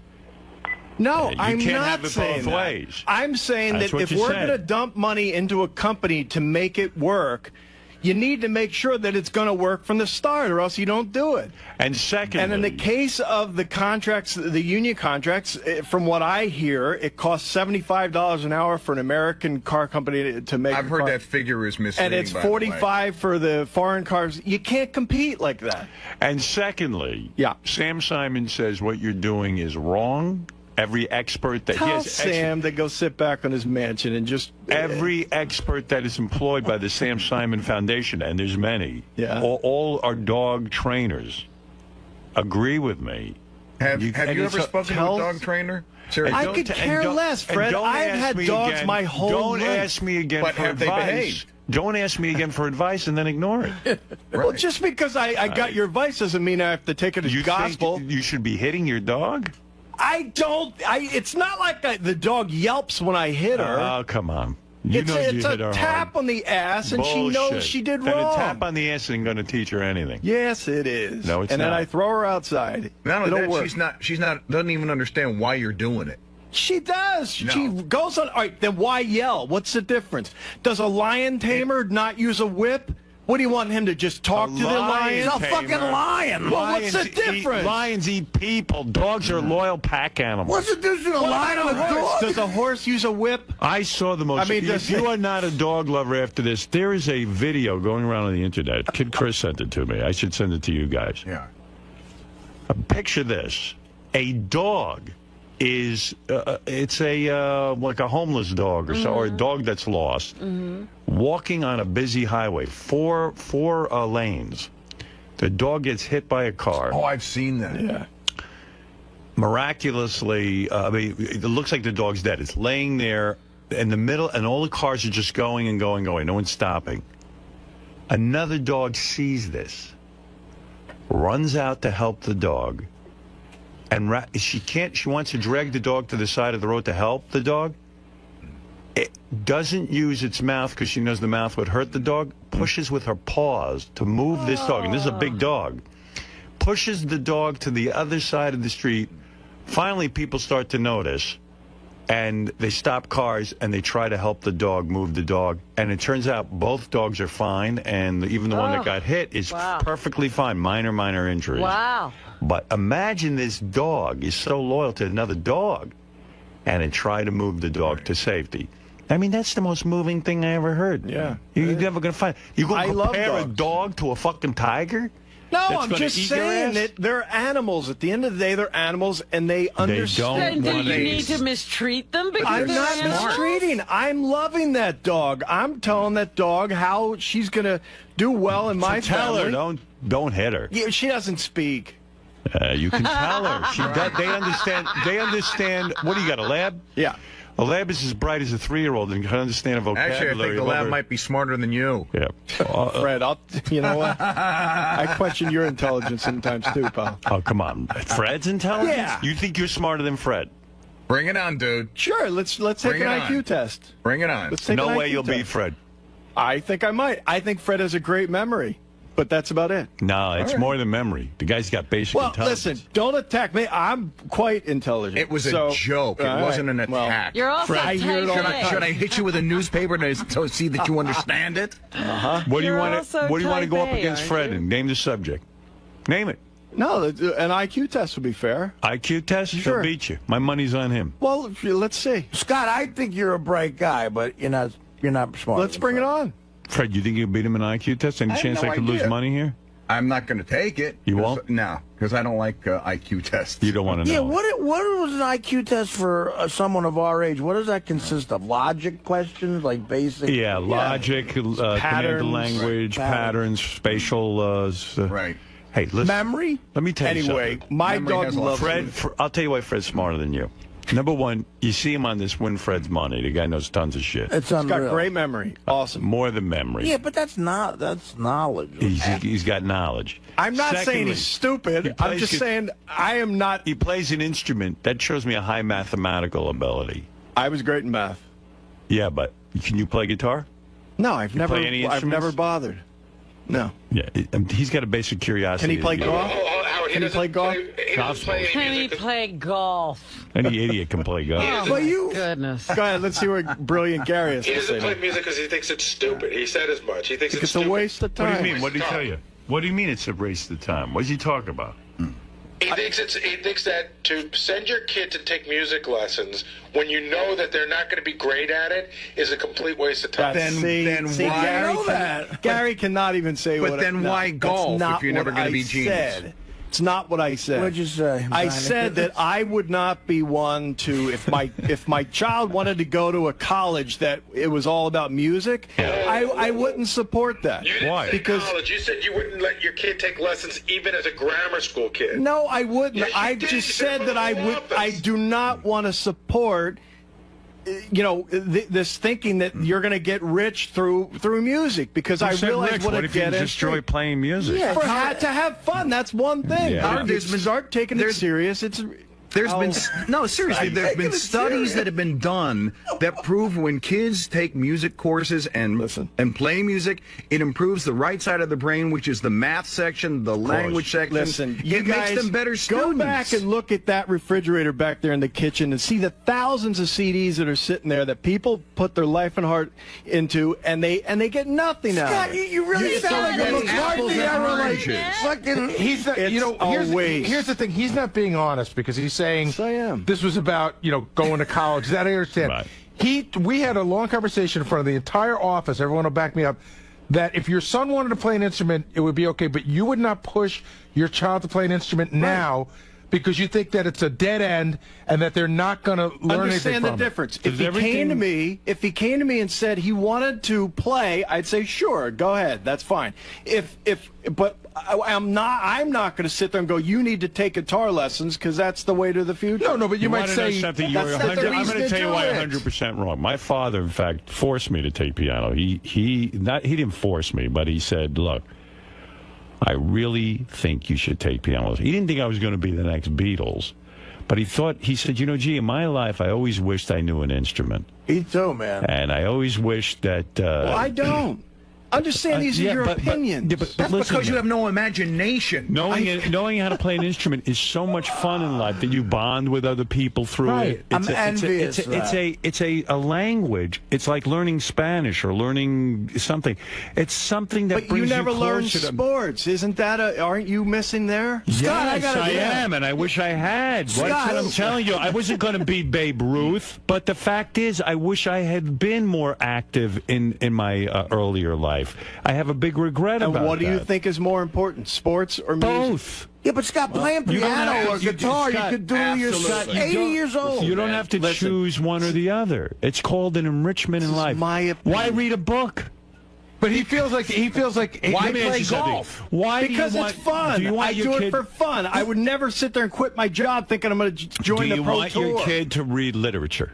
Sure. Why? He's not going to be an author. Right. Because come on. That's what do you mean? Don't you think it's a quantum leap to say that because you encourage your son to take an instrument, that in 15 years he's going to throw his life away trying to follow that dream? You're just letting him play music, have fun. It opens up a whole world. I am saying there are many other things I would choose over music that I would encourage him to do. See, this is That's where at the bottom of my list. This is where behind his back. This is where behind his back we have the conversation like maybe he's not that bright. No, but Scott, you sound like you're anti-creativity. Because this guy is anti-creativity. Let me tell you something. Yeah. I'll tell you why you're not bright. I'll tell you why you're not bright, and here's the reason.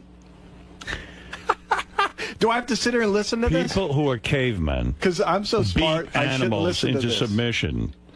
I don't need to beat anything. I don't need to hit my kid. I don't need to hit my dog. I can look at a dog and reason with a dog. That's how bright I am.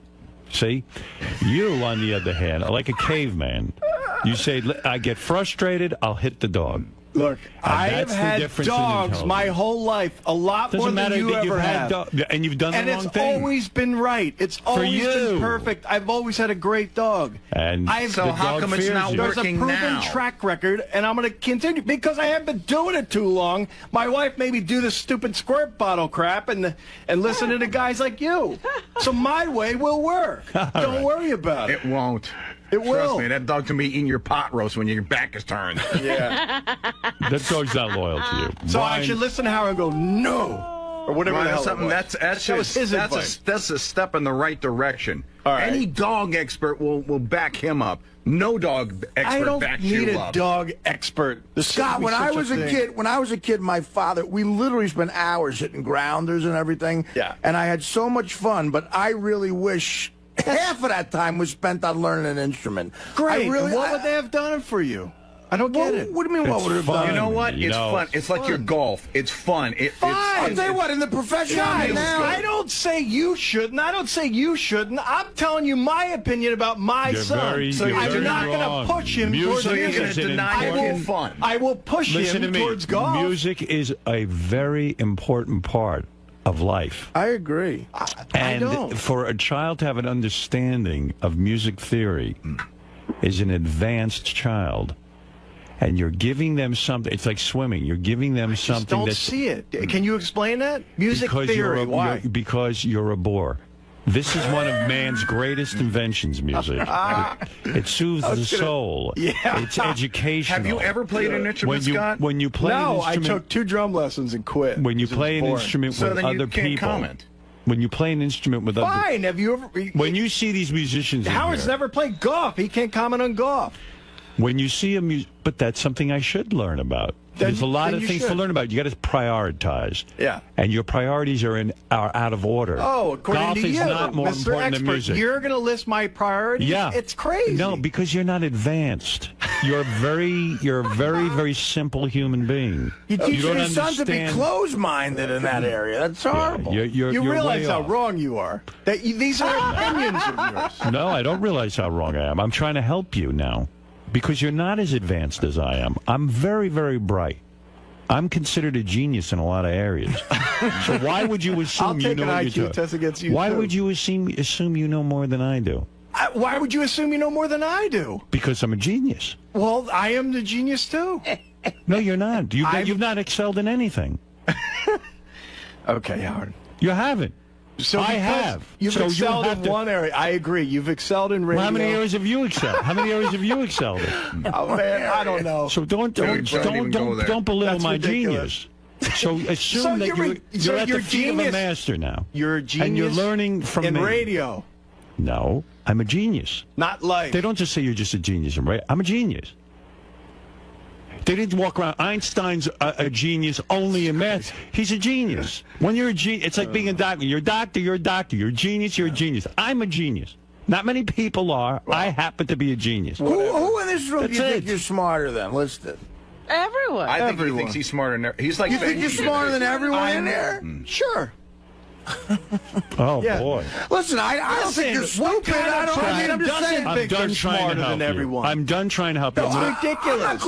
Scott, I'm done I trying. certainly am smart. Benji might be up Scott, there. I'm done trying to help you. I'm officially announcing now. Others can help you if they want to. All right, good. Dude, I don't need any help. I don't want any help. It's a lost cause.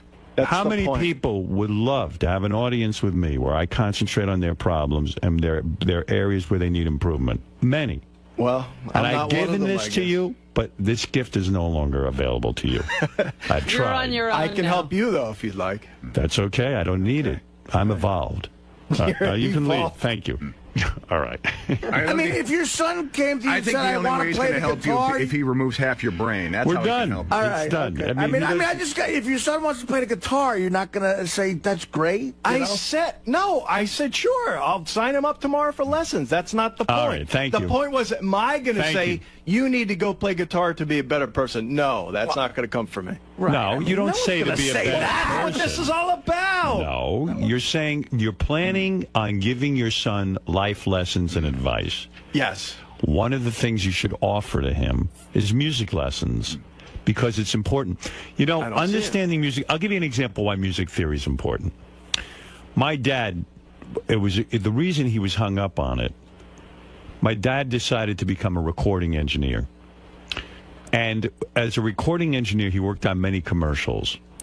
His partner, who had a musical background and could play piano and sing, actually, he became a very valuable recording engineer because whoever came in wanted a guy. They wanted to work with a fellow musician. He understood music and how to cut on the beat and all this stuff. It made him a better engineer. All right. My father said, if I had this piece of education, if I had had this information, not that he was in music, but understanding music theory would have given him the language to be a better recording engineer.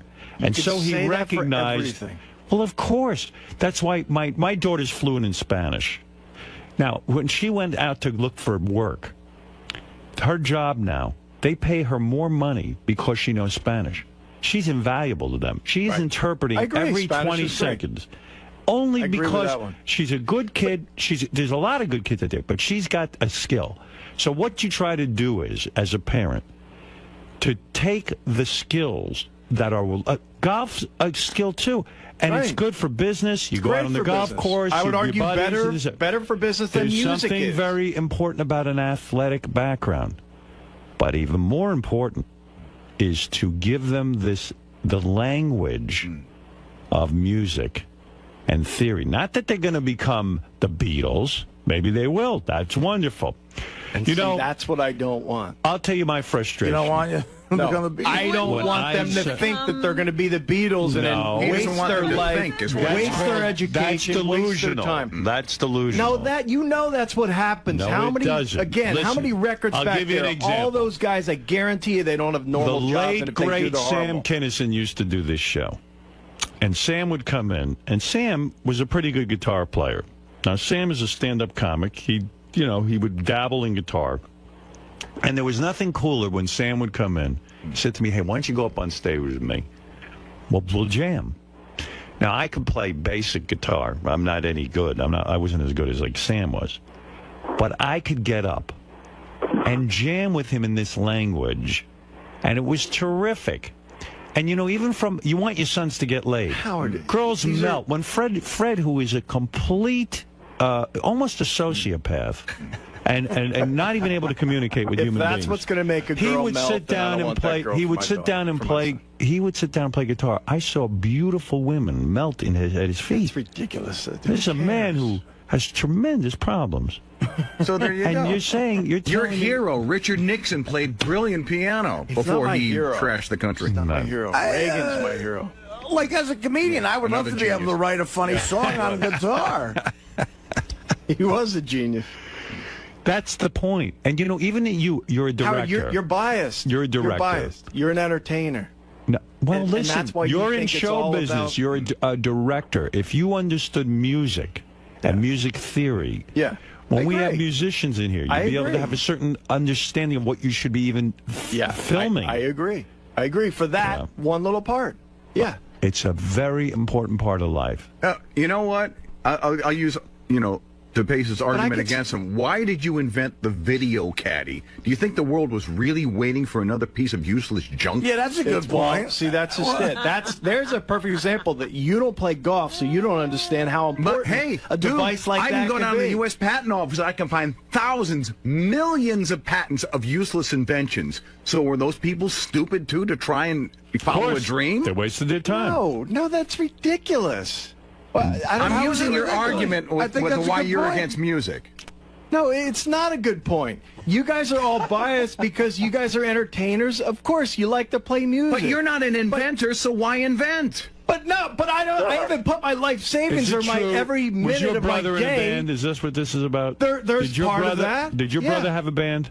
And did it fail?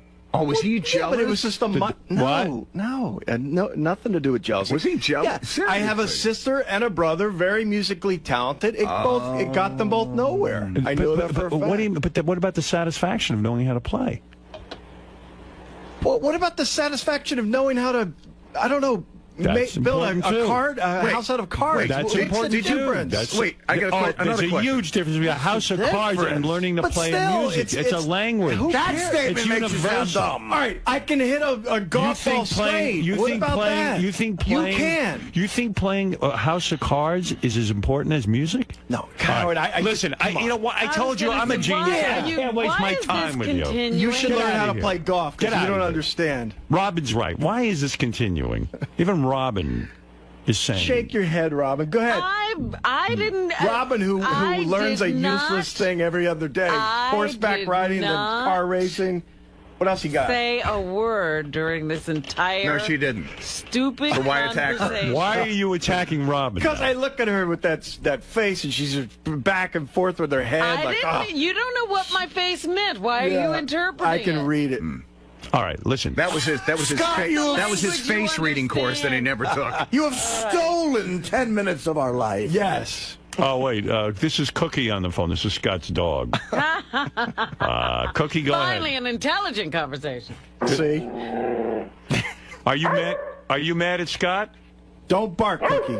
Shh. Shut up. No. Dog's saying it hates you. Actually, Scott is probably a math. Let me talk to Cookie. Cookie. No. See, she shut right up. Scott is actually a math genius. You ran a cocaine ring, I think, for a while, right? Yeah, a cocaine ring, Artie. Yeah, that's what it was. Oh, that's right. He isn't more intelligent than Cookie. I couldn't do that. Cookie, bark twice if you want me to rescue you and send you to Sam Simons.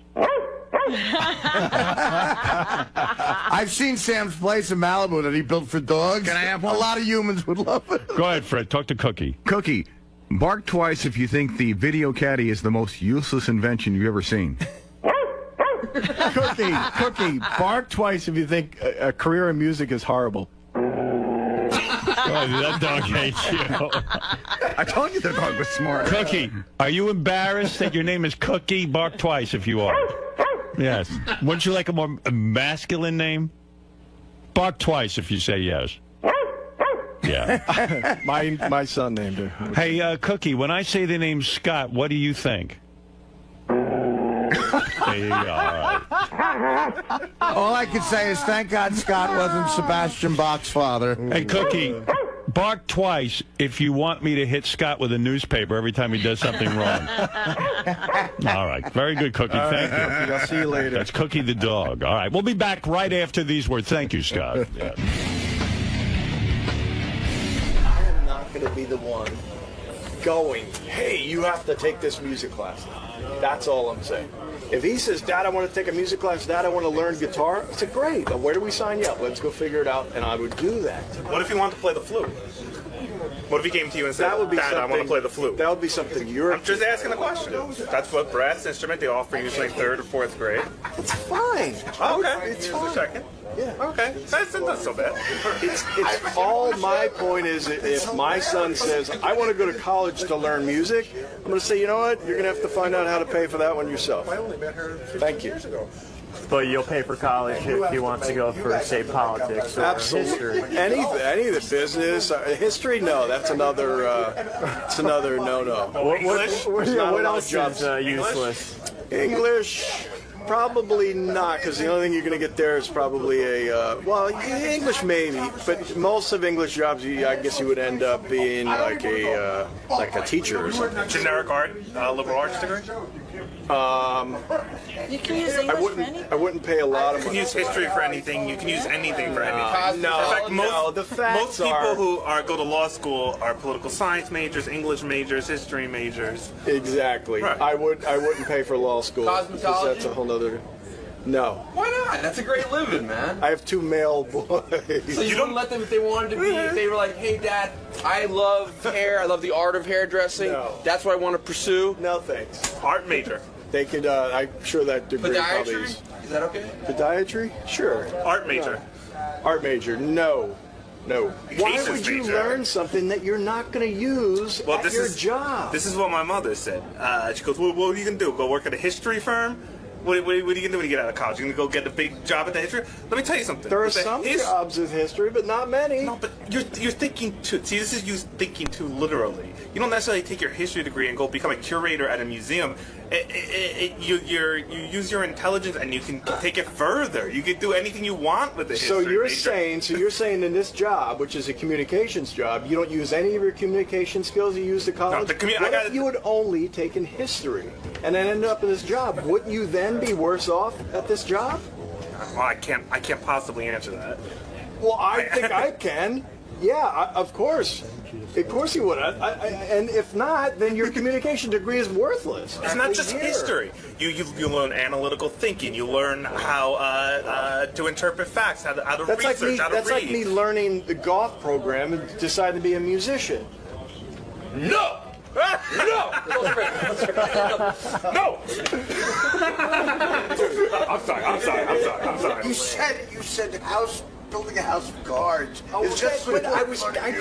obviously was trying to. Right. Okay. Well, that's what I said. It's a bad example. But the point is, horrible example.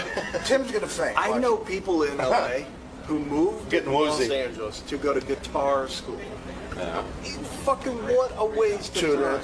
They would sit there and fucking play, and they had a stage presence class. Why is it a waste of time? Because they don't make a career out of it? Yeah, right. It's a great hobby to have. This was their college. This was what they were 22. This was what they were going to do as a career. Look, if my kid says, hey, Dad, I really want to play guitar, I'm going to say, let's go buy you one right now. Absolutely. But if it's up to me to go, hey, Kyle, you're not interested in music yet. Come on, I want you to start taking classes. What if he does that? What if he has some aptitude and wants to pursue it? What are you going to do? Like, at what point do you kill the dream? At the point where it starts getting in the way of what he needs for the rest of his life, his education. When he says to me, I want to go to a music college, I go, work with it. find your own way. I'm not paying for it. Oh, that wouldn't is pay so... for your kids' Who are you, college. Bing Crosby, for Christ's sakes? The point is, I would not support paying for something that I didn't feel was a smart decision. You're going to let that so you're not going to let any of your past influences affect what your daughter might want to do. If she says, I want to go, Dad, I want to put everything I've got into making a new type of a Barbie doll, are you going to say, okay, let's go ahead? I wouldn't do it blindly, but if she was good at it and she had the skills, and I would loan her the money to do it. I wouldn't give it to her, but I'd loan it to her. What if when Duke turns 18, Duke, your young son Duke turns 18? Kyle. Who's Duke? Duke's the dog who died. He's late, though. Oh, I'm sorry.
This is the best of the wrap-up show. A recap and behind-the-scenes look with John High and Gary 𝗏𝗏𝗏𝗏.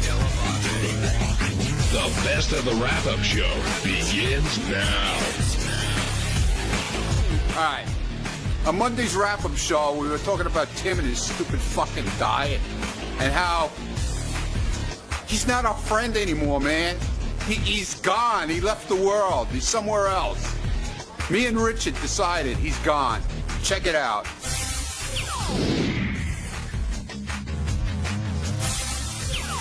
Do you think Gary was out of place asking you what your first meal is going to be? No, not at all. Because honestly, when he said that to me, I knew what he was saying, but I just couldn't figure out what I was going to eat. I really haven't given it much thought. And that was more surprising to me than anything. Like, I would think at the end of this time, you go, okay, I can eat my first meal. Like, I know I'd be thinking, right? Not like I'm going to have a steak, but I'll be okay. These are the parameters I've been given. I am dreaming of a salad with tomatoes and avocado. Yeah, most people would be down at Del Frisco's, having a steak and whatever. But it didn't really even dawn on me until you said that. I'm like, oh yeah, I can do that now. But it's like. Now, is it going to go right through you, whatever you eat? Like, are you going to need to be near a toilet? Yeah, are you going to be shitting actual lettuce leaves? I don't know. You might ought to just eat while you're on the toilet. Yeah, let's go. We're Sharon Osbourne. Let's get something really going here. Russell in Jersey, you're on the wrap-up show. Yeah, hey guys, how are you? I just wanted to say, what do you guys think about